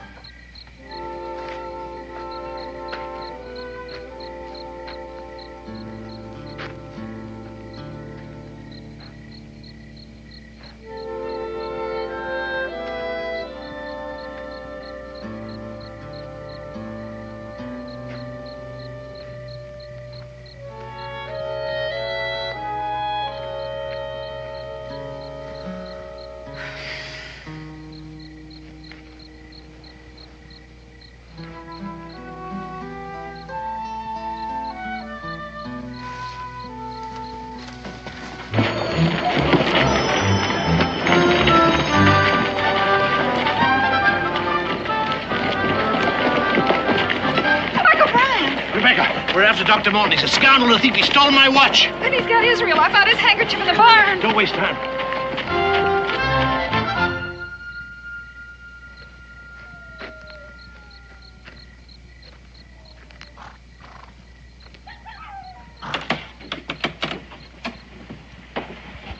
How's everything outside? It's all clear.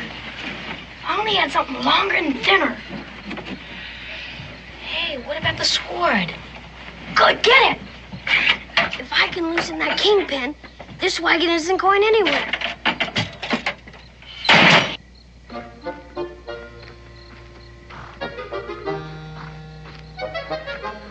What's that noise? What's going on in there? I knocked over the benches, all. Well, sit down and stay put. I don't want to hear another sound out of any of you. Yes, ma'am.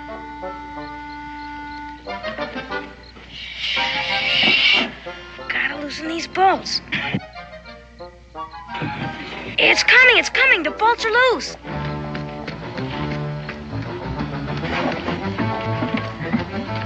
It's Dr. Morton, and he's running fast. What happened? Boone brat, he double-crossed me. You mean they're going to come after us? Yes. Now, get up there. When I get him, I'll wring his neck. What did he do? He switched watches on me. Just when I had this town in the palm of my hand, but there's no time to talk about that. Let's get out here.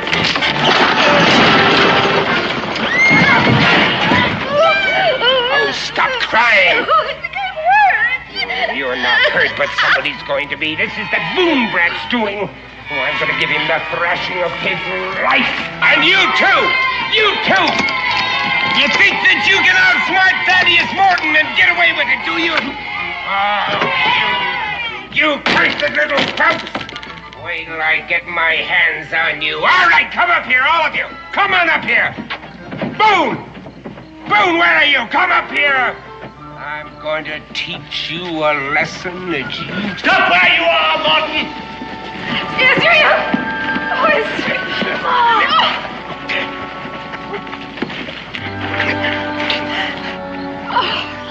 Hi, Ma. These are my friends. Black Cat Jack, Hoot Owl Tom, Chicken Leg Pete, and I'm Copperhead Izzy. Copperhead Izzy? Come on in there.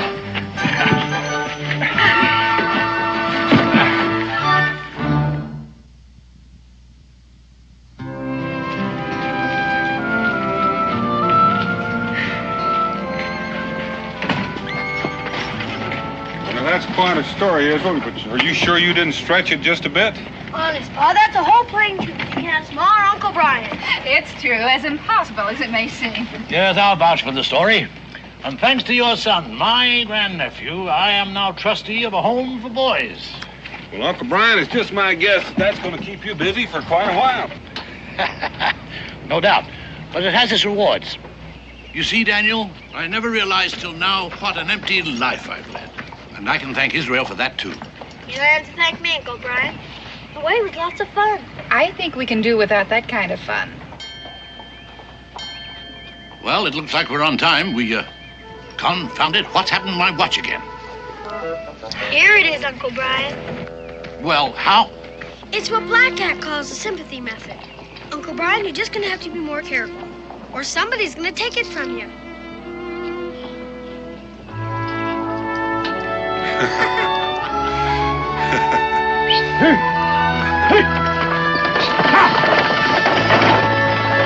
It's like an elephant. Oh, that was no panther. Now, that was just the biggest lie in all the Alleghenies. Don't you call me no liar, mister.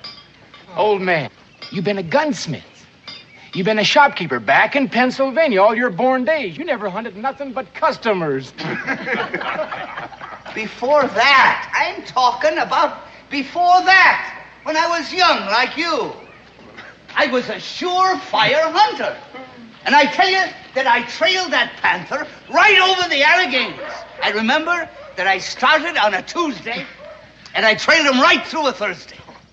You old men sure are something. Or you'll make up anything to prove you still got vinegar in your veins. I don't make nothing up. I know the woods like the back of my hands. I can trail, I can hunt, and I can fight as good as any of you dumb yearlings. I tell you, I climbed the Alleghenies, I crossed the Ohio, and I got that panther right by the Susquehanna. The where? The Susquehanna. The Susquehanna! What are you, deaf or something? And what's more, I put a rifle ball through that cat's eyes at 100 yards. Oh, now. You crossed the Ohio, then the Susquehanna? Huh? Did you hear that? What are you, crazy loons? What are you laughing at? You can't cross the Ohio and then the Susquehanna. It's the other way around. You don't even know the country you're making up tales about. Now listen, I want some respect, you hear? Oh, yeah. I want some respect from you. Well, then don't tell lies, old man. I ain't a liar and I ain't an old man. I'm going to prove both of them points. Come on, finish this off. I'll take one of you, two of you. Doesn't matter which. Come on, get going, you serpent. Let him go. Daniel Boone, I'm on your side. Let me down. Put me down, will you? Alex, don't pay any attention to him.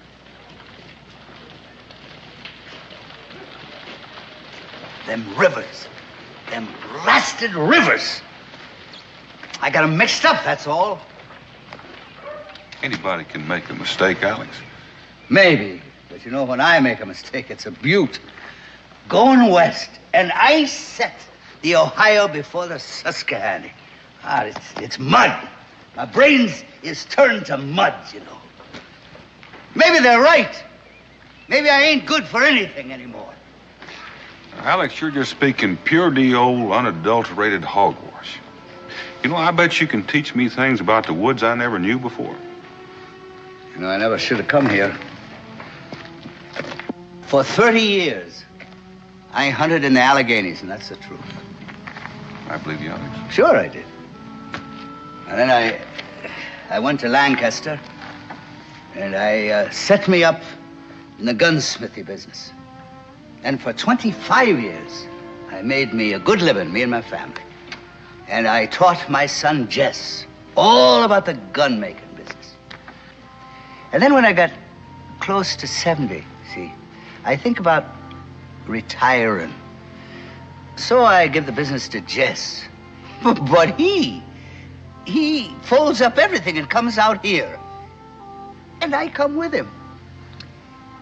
You know what I done? Do you know what I done, Danny?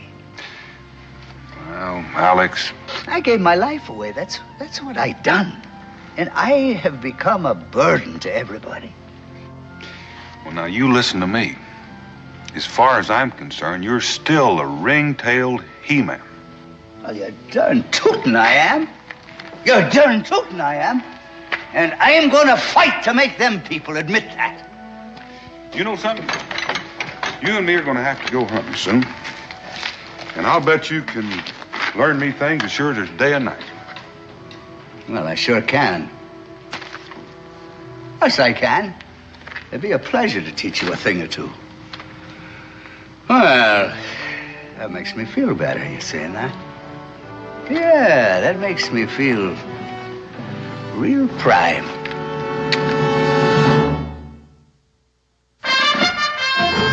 Daniel Boone was a man, yes, a big man, with an eye like an eagle and as tall as a mountain was he. Daniel Boone was a man, yes, a big man. He was brave, he was fearless, and as tough as a mighty oak tree. From the coonskin cap on the top of old Dan to the heel of his rawhide shoe, the rippinest, roaringest, fightingest man the frontier ever knew. Daniel Boone was a man, yes, a big man, and he fought for America to make all Americans free.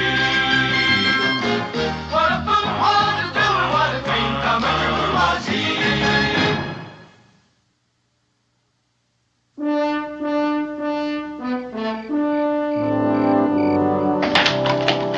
Get up there, young man, all day long. You're in a hurry when it comes time to go to bed. Thanks, sure do slow down when you get those boxes. Pa? Mr. Hemming, old Alex. Why does he act so silly? Is that any way to talk about your elders? I mean, why does he tell those stories? Well, you know, I figure when I get to be his age, I'll have a few yarns to spin. And I don't reckon I'll exactly like it if every word I say gets doubted. Well, you're different, Pa. Oh, am I? Well, the way he tells it, he makes everything sound bigger and better than the way it is now. Well, if that's how he remembers it, who are we to say he was wrong? We weren't there. Still makes it hard to believe. You know, Israel, something keeps running through my memory.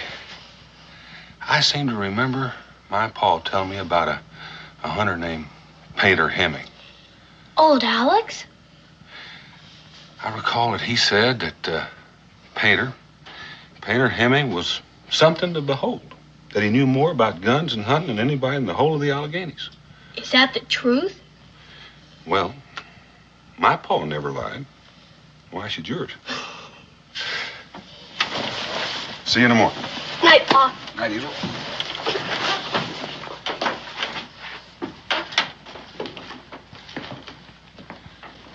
You know, Becky, it's a terrible thing. It sure is. You know, man leads a full life. He's a great hunter, runs a business, raises a family, supports his kids, puts in a full working day every day of his life. And one day he wakes up and he feels like he's just being tossed aside. Out here in the wilderness, it's even harder. At least when a man retires in the city, he can visit friends, see old places. Out here, he's a stranger. Well, he's still a strong old man. He deserves a life of his own. And I think I'll visit the Hemmings while you're out checking the beaver traps. You know something? I think that's a real good idea. Ow! I'm sorry, Dan. I hope the Indians don't attack while I'm all wrapped up in this. What are you trying to do, Pa? Hurt yourself? Get out of here. I got work to do. Give me that axe. What do you want to do? Get a stroke work like this in the hot sun? You're too old for this kind of thing. You let go. I can still do a day's work, and I want that. He's right, Pa. Be sensible. Be sensible. Be sensible, she says. Now, do you want me here, or do you want me in my grave? Because that's where I'll be, unless you let me live like a man. Of course we want you with us, Pa. That's just it.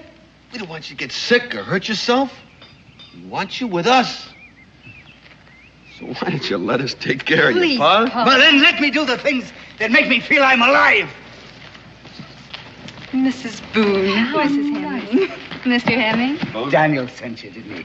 About hunting, about him and me going hunting together, right? No, I just came visiting. Well, it's not about hunting? Oh, he doesn't have time to go hunting now.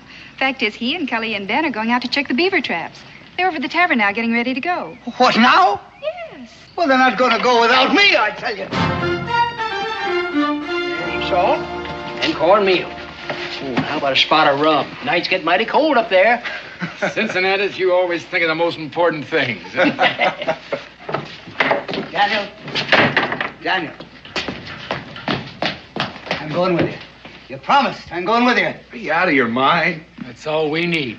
None of your sass, mister. All right, when do we start, Daniel? What do I take with me? Oh, Alex, listen. Huh? Listen. Yes? This is different from hunting. You know that. This will be too hard on you. We may be out there as long as a week. Is that all? I got plenty of ginger in me. Ah, this is a man's work, and I'm going to do it, huh? Come on, Alex, you creak. You couldn't even keep up with us. I'll pass you, mister, and make you run to keep up close. 70 years old and he wants to check beaver traps. That's right, in case you've forgotten it. 70's a fine right age, and I'm still growing. Oh, Alex.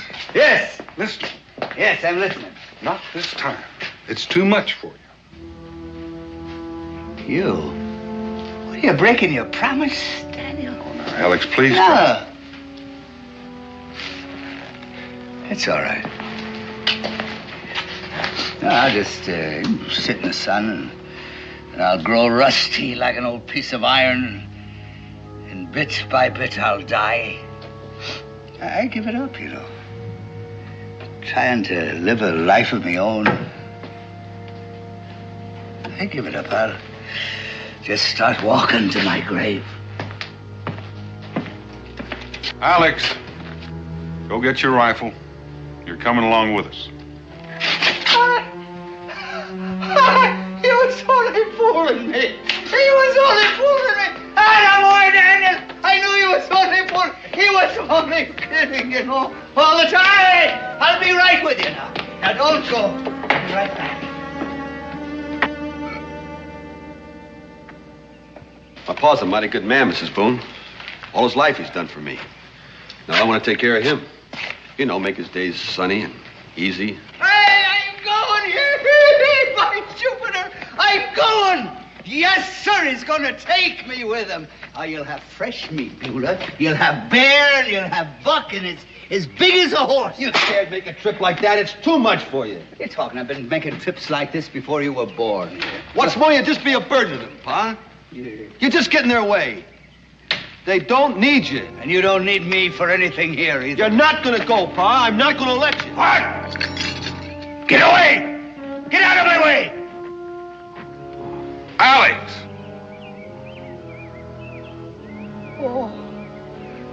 Oh, son. Just look what you brought me to. Just look. Oh.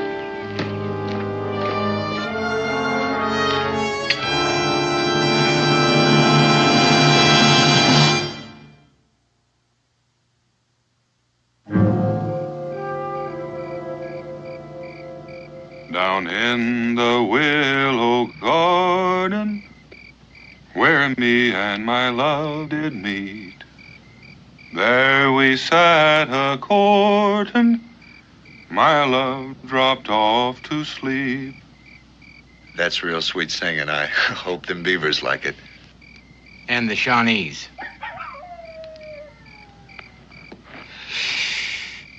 You know, I keep thinking of old Alex. That goings-on back at the wagon. That sure was something. Threatened to shoot his own boy. Well, tomorrow when we run those trap lines, Cully, you can take the north end. Ben, you take the south, I'll take the middle. All right? Yeah, suits me. Yeah, me too. Rendezvous back here about sundown.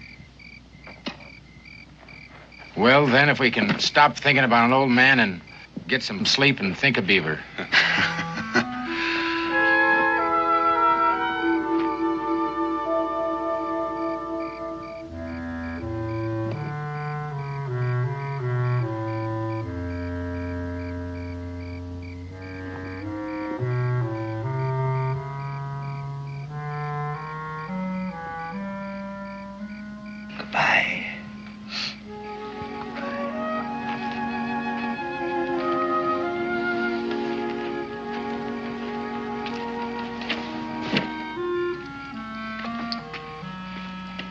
Come on, fellas.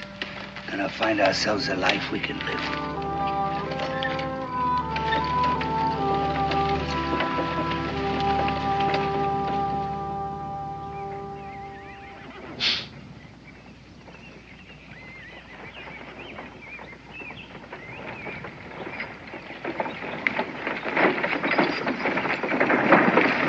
Alex! Sammy, what in the blazes are you doing out here? I ain't asking you no questions, mister. What are you looking for? Hey, get away from there now. Get away. You got your whole blasted workshop in there. Stocks, barrels, tools. You're darn right I got them. It ain't none of your business, but I'm finding me a new settlement. Up this road? Yes, you bet your life up this road. Get up. Get out of here now. Now, you're heading straight into Shawnee country. You'll be hauling all that stuff right in her hands. You ain't letting me do anything, are you? None of you. You ain't letting me have no place to go. Now then, get out of me path. You're going home, Alex. That's where you're going.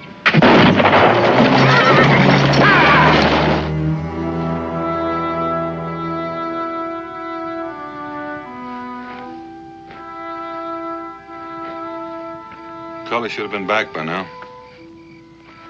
Well, maybe his traps are full. Yeah. Take more time. Yeah, maybe. Daniel. Ben! Daniel. He shot at me. Oh, Alex, he shot me out there. He done it. He just shot me. You're mighty lucky. He just creased you. He's running away. Got that wagon load of rifle parts and he's heading straight into Shawnee country. He's what? He said he's looking for a new life, and bang, he shot me. I've been out there for hours. You think you'll be up to traveling? Look, I'll be all right. Just give me a little bit. I reckon this is the end of running trap lines. We're gonna go after old Alex and that wagon before the Shawnee collect them both. We'll have to split up. What for? Well, there's no telling where he's left the trail. We'll scatter till one of us pick it up.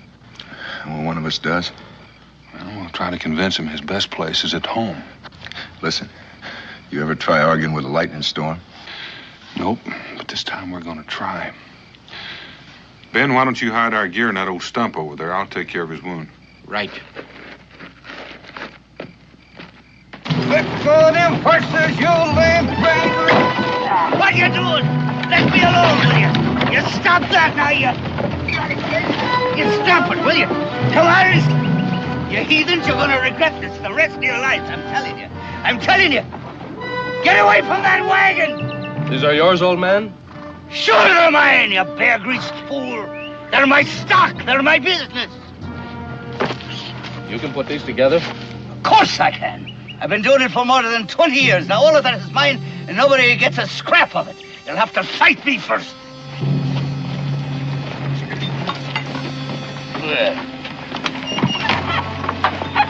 What?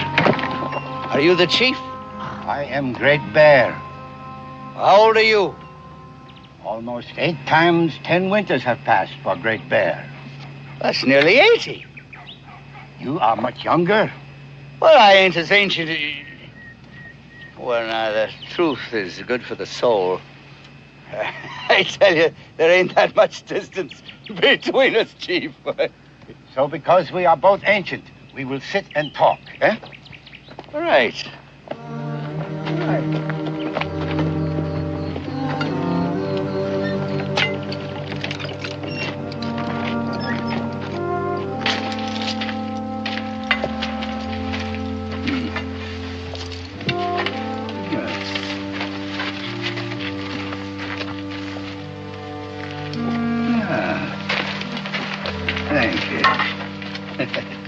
Well, your young people show respect here, don't they? It is natural. Among us, the fathers are honored. You ain't never been to Boonesboro, I tell you. You have come from Fort Boonesboro? Come. I left. And why? An old man ain't honored there at all, at all. He is like a dog left to go wandering on the edge of the camp, eh? That's right, exactly. A dog. I couldn't have said it better myself. He is like a bone thrown away, like a horse nobody wants. That's right. You know, we think like 2 peas in a pod. So you left? Well, I ran away. You know, I wanted to find a place that I could be useful in. You have left children behind, eh? A son and a daughter-in-law. They're the stumpheads. You know, all they wanted me to do was sit around in the sun and warm me bones. I know. Among the palefaces, they do not understand. There is much wisdom with the old, much to be learned from them.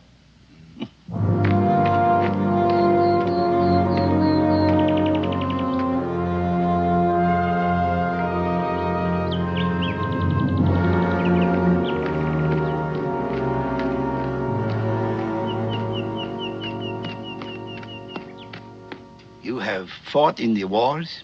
Yes. Yes, Quebec. I was with Wolfe in 58. I was in King George's wars in 40. I, too, have fought in wars. English, French, Spanish. You and me, we have seen much and known much, eh? Yeah, I think we're the 2 smartest fellas in the village, if you ask me. Oh, thank you kindly. Thank you. Oh.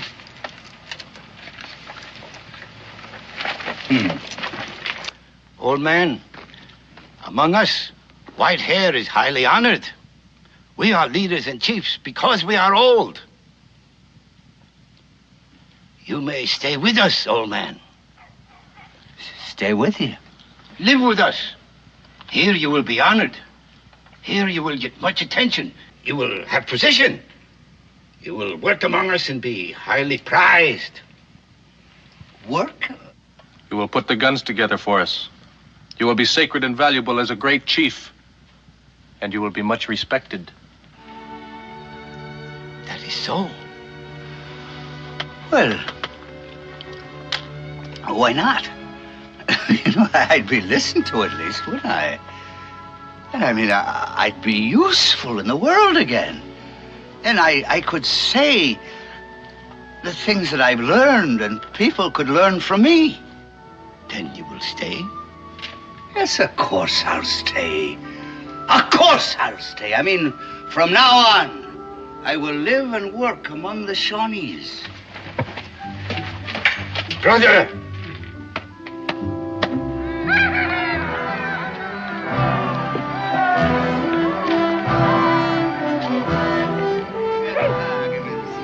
I will put these guns together. I will work for you and with you.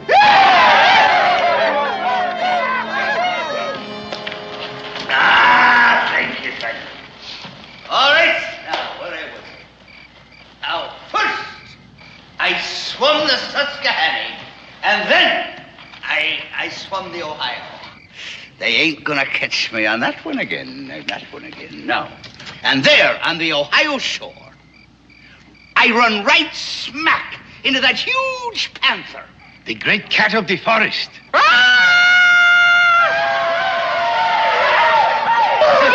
that's it. Now, that's exactly like he sounded. All right. He turned. He saw me. I tell you, his eyes were like burning stars. And he crouched. And I lifted me rifle. It was a brown best. They didn't have the long guns in them days. And I aimed. And then that panther charged. Yes, he came like a bolt of lightning. He was the biggest cat in the entire world. And I waited until he was about 6 feet in front of me. And then, bang! I pulled the trigger, and then I leapt lightly aside, and the cat fell like a stone at me side. I tell you, I had got me the greatest and the biggest cat in the entire Alleghenies. Yes, he went from there, at least over to there.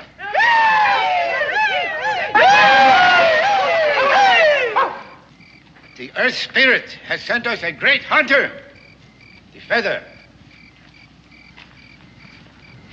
And now, to our brother, we give the hunter's feather. We honor the skill and courage of a great hunter. Our new brother is now a warrior. Well, thank you kindly. You will teach us, huh? How to hunt the panther your way. Of course I will.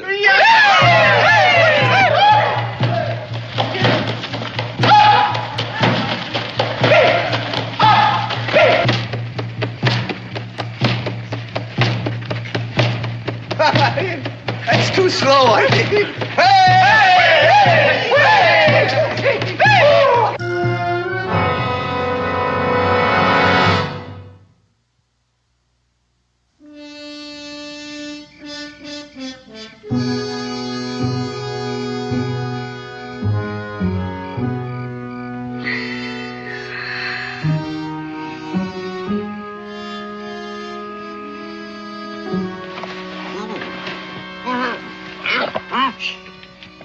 Daniel Boone, keep it quiet.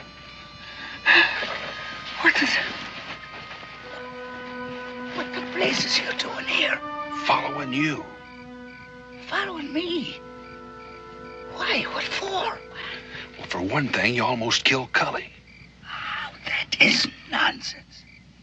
Oh, if I'd have wanted to kill him, I'd have killed him. In the first place, no bullet could hurt that stump head. And in the second place, I aim very careful so as just to crease his head a little. Yeah. And here you sit feasting and celebrating with the Shawnee. Oh, what's wrong with feasting and celebrating? Nothing. Except you keep promising to fix those guns. What have you been spying on me? Listen, I don't take to people sticking their nose into my business. Well, it's not entirely your own business. I don't see why not. I haven't got time to argue. I've got to get you out of here. Get me out of here. Get you home. Oh, what are you talking about? This is my home.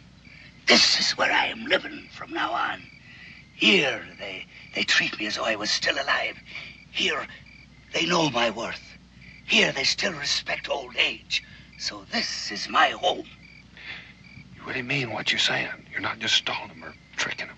Of course I'm not tricking him. I never meant anything so hard in my life. See, these are my people. And like the Bible says, where they go, I will go also.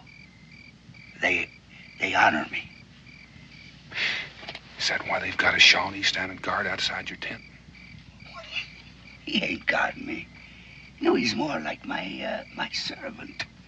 Now, that's right. If I want anything, he's up and away like a jackrabbit to do my bidding. Now, that is respect, my boy. You really mean to go through with this rigmarole? You're going to make those guns? Well, why do you think that I left Boonesboro? I wanted to find a life that I could be useful in. All right. Now, if the Indians make my life useful, then I am living with the Indians. And fair is fair. If they give me life, I give them guns. Do you know what they're going to do with those guns? Yes, they're going hunting. For people. They're going to use them to attack Boonesboro. That is a lie. Oh, sure. They honor you. They'll make you some kind of wizard because you can give them power. But those guns are a threat to Boonesboro. They're a threat to your son, your daughter-in-law. Old man.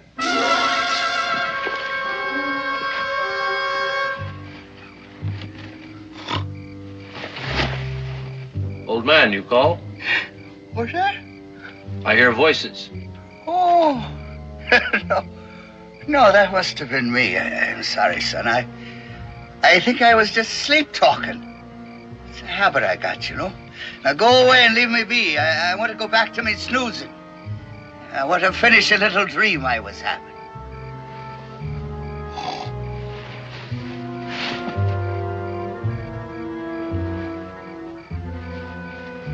Now listen, I can prove it. What those guns are for. I can walk into this camp tomorrow, walk up to that old chief and ask him about a truce, and you know what he's going to say? No. No truce. Do you want me to prove it to you? No. I'll make my own proof. All right. Tomorrow you ask the chief. No, don't tell me what to do. I don't need any help from you. I'll prove it in my own way. All right. Tomorrow night I'll come back here. If you need me during the day, I'll be back at the hill behind the camp. I ain't climbing no hill to fetch you. I tell you what, there's a little creek just south of the camp. You hide in the underbrush just next to that. All right. Down by the creek in the underbrush. Alex, I'm sorry. I know how you feel. No, you don't. You don't know nothing. Here I finally found a proper place for myself. And you come creeping in here, putting a worm in the apple. Get out of here. Get out! Leave me alone. All right, tomorrow then. I'll meet you down at the creek in the underbrush. Leave me be. Leave me be. Never can let well enough alone.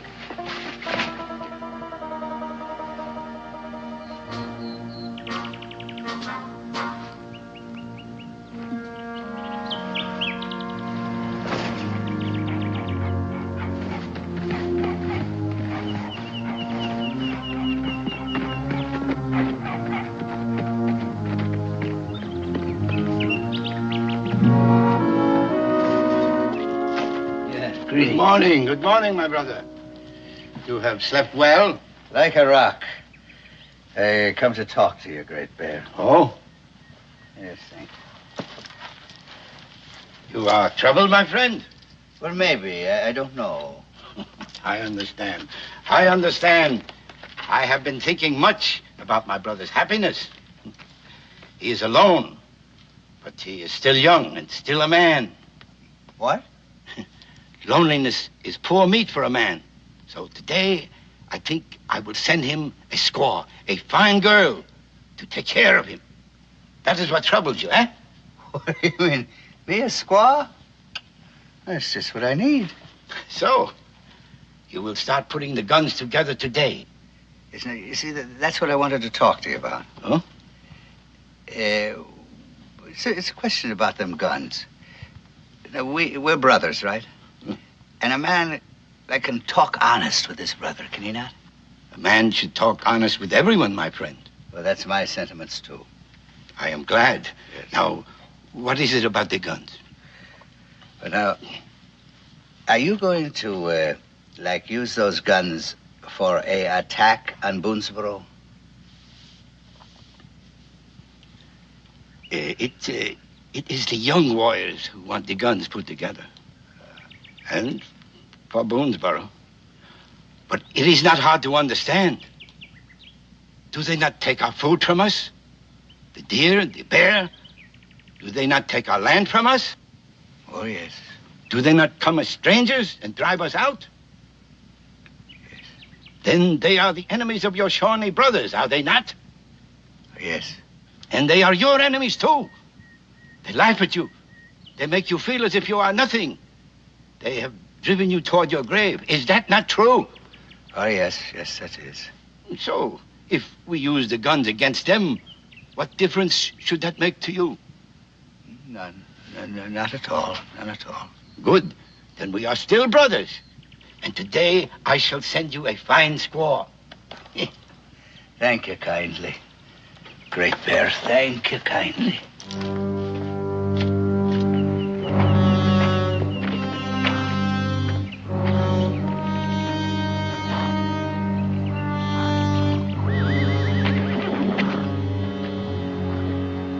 You wish something? What? Does the honored one wish something? I wish to be alone. I'm thinking. Can't a man think in peace? You have decided? What? You have been thinking. You have decided. Now, what can two feathers do? Nothing, blasted, nothing. I've decided to take a bath.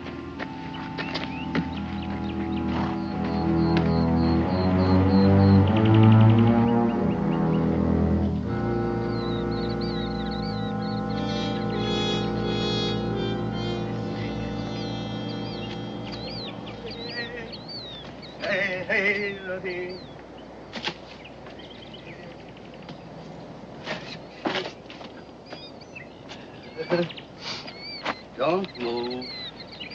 Don't move. I got the chief's son within spitting distance of me tail there. Ooh. Well, you were right about the guns. They want me to start putting them together right now. Gotta get you out of here. Me and my wagon, huh? Well, we don't need your wagon. Without you, they can't do anything with those guns. You mean leave me wagon? Listen, Alex, it'll take a miracle to get you out, let alone that wagon. Well, then we'll have to make the miracle. That wagon is my business, my stock in trade. You know? I can't. I ain't gonna leave it. All right. It's not gonna be easy. Meanwhile, you better start working on those guns so they won't get suspicious. Well, maybe. Sam, do anything to the mechanism just so they won't fire. What do you mean? What do you mean, ruin my merchandise, damage it? Alex, this is no time to consider profit and loss. My family and yours are in danger. Now, you look, Daniel. If ever I am going to start me a new life someplace else, well, I need my stock and trade. I'm going to get my equipment and my wagon out of here intact. All right. I'll come to your teepee tonight and see what we can work out. Well, I would advise that. You see, the chief is presenting me with a squaw tonight. What? Well, so you just hide here in the rocks, and I'll find you, you know, and you take my orders, and I'll get my wagon out of here, all right? And what are your orders? Well, I ain't thought of them yet. When I do, I'll let you know. Well, that's all the washing I can do for the moment, with all that I got in me mind. Da-da-dee, da-dee, da-dee, da-dee, da-dee, da-dee.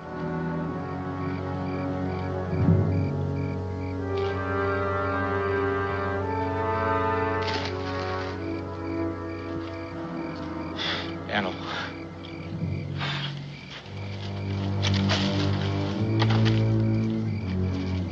Where's Alex? Commander-in-Chief. Right up there in his teepee. Commander in what? I'm just down here waiting for his orders. They got him prisoner, huh? They got him up there? Oh, we had to go up there tonight, now that teepee, and rescue the old buzzard. Not tonight. Why not? Alex's orders. He's entertaining. Enter. His squaw.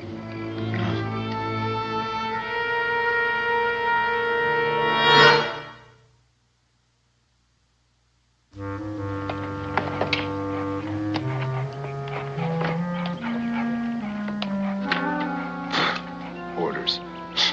Can you beat that? we have to wait for orders. On account of that wagon. Yeah, that wagon's his life. It's one thing that makes him feel independent. Independence for him and more scalps out of Boonesboro. Well, whatever it is, it's happening now.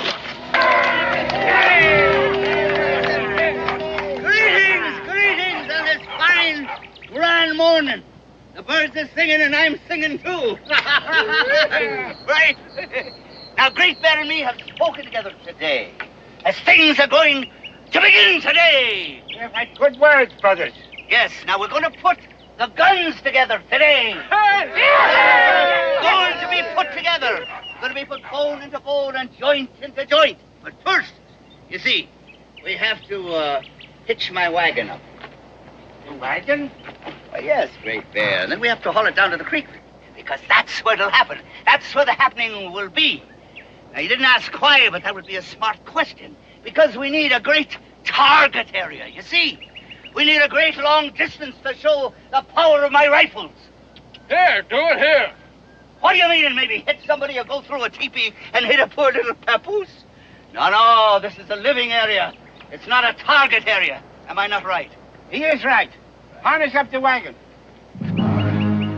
Whatever he's got in mind, he's sure something. Well, I wish I knew what he had in mind.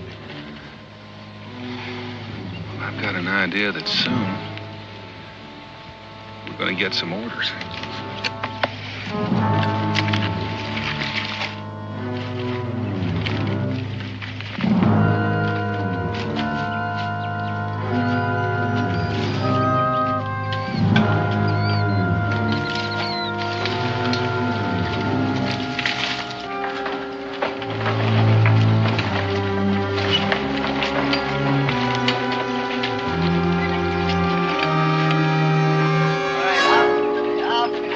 Come on now.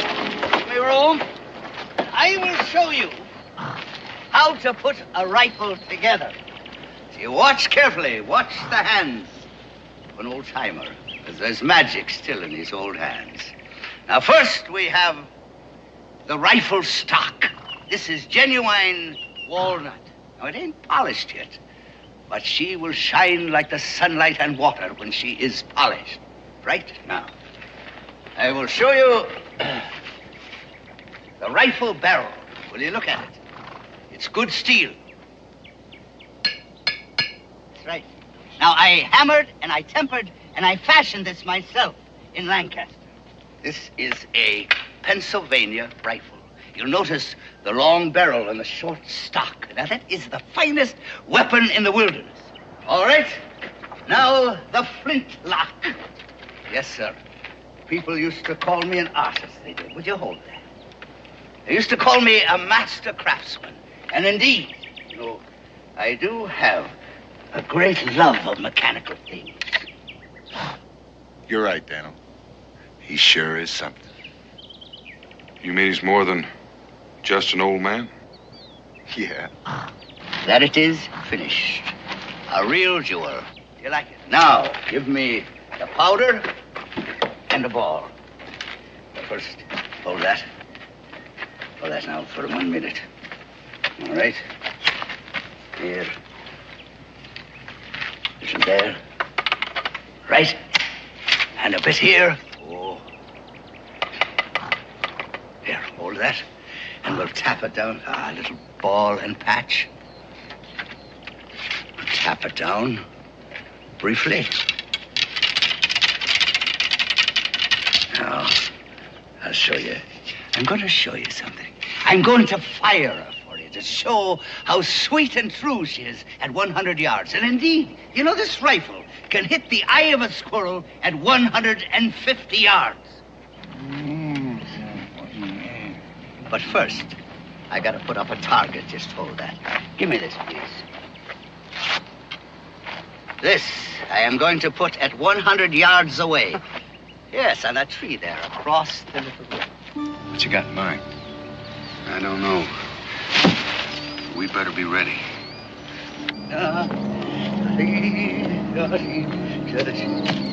Oh, you got company. Well, it might help. Just do as you're told.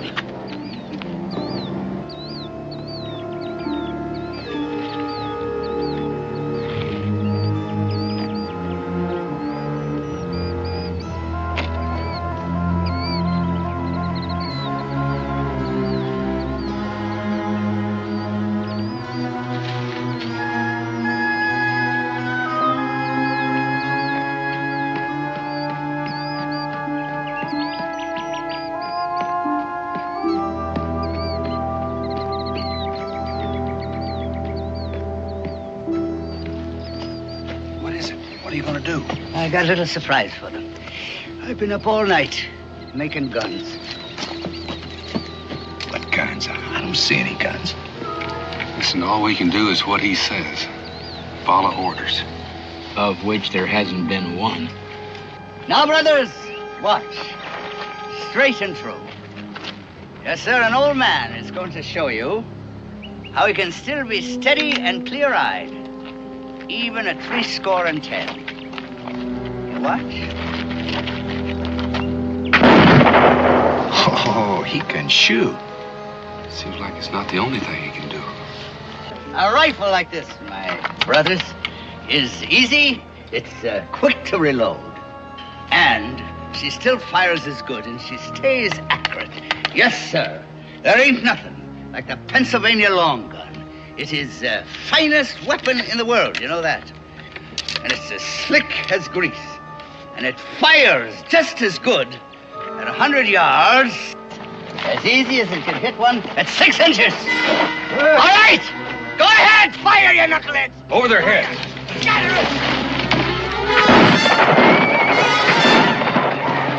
All right, Chief. Get in that wagon. Get into the wagon. Move. Move, Chief. Space your shots.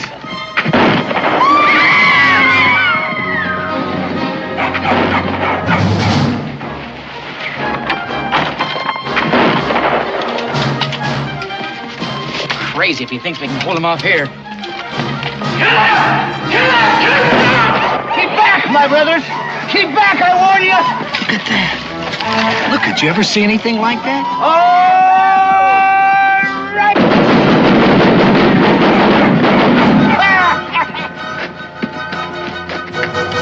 It's a battery.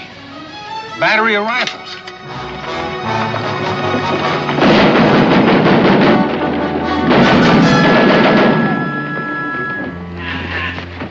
What are you doing, Pa? What is all this? What do you mean, what's all this? I caught him. Great Bear. That's chief of the Shawnees. Me, your pa, the old man, Alex Q. Hemming.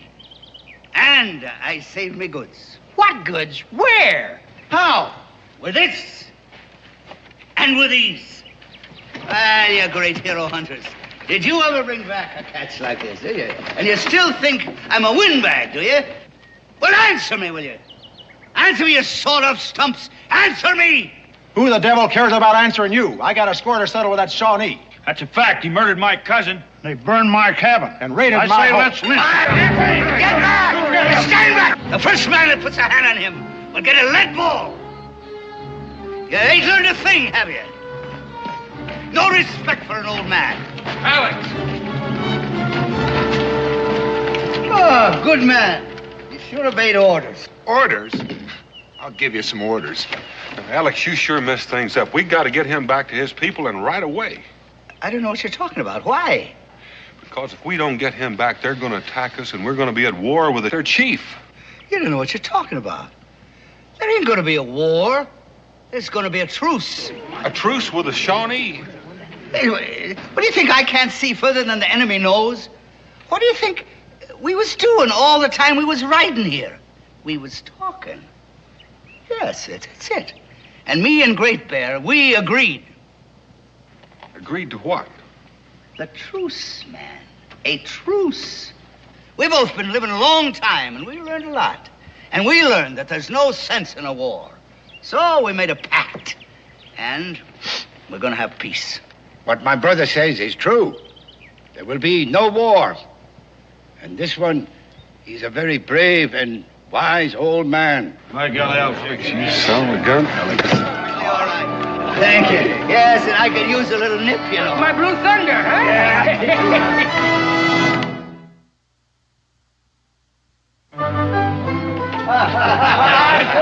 He did it! That's right. Now, there we are. Mr. Hemming, a spot of my best Blue That Thunder. ain't the kind I need it very much. Now, you might ask, if we attacked Boonesboro, what difference did it make to me? Well, it made a lot of difference. I had to save my town. Did I not? So, that night, I got this plan working. And I left my poor squaw snoring away in my wigwam. And then I crept out, you know, and I climbed that wagon, and I started to put them guns together. I was as silent as a mouse. Then when I had finished, you see, well, I covered the whole thing with a tarpaulin so that nobody'd be the wiser. Now that was my master plan. How about that now? Of course, that's a delightful story. But I'd like to now tell you another one. I'd like to tell you a story about a panther. You mean the biggest panther in all the Alleghenies? The one you killed when you were a young man. That's right. You see, there he was, on the banks of the Ohio. He'd stopped for a drink. And I called to him. And he turned to me, and bang!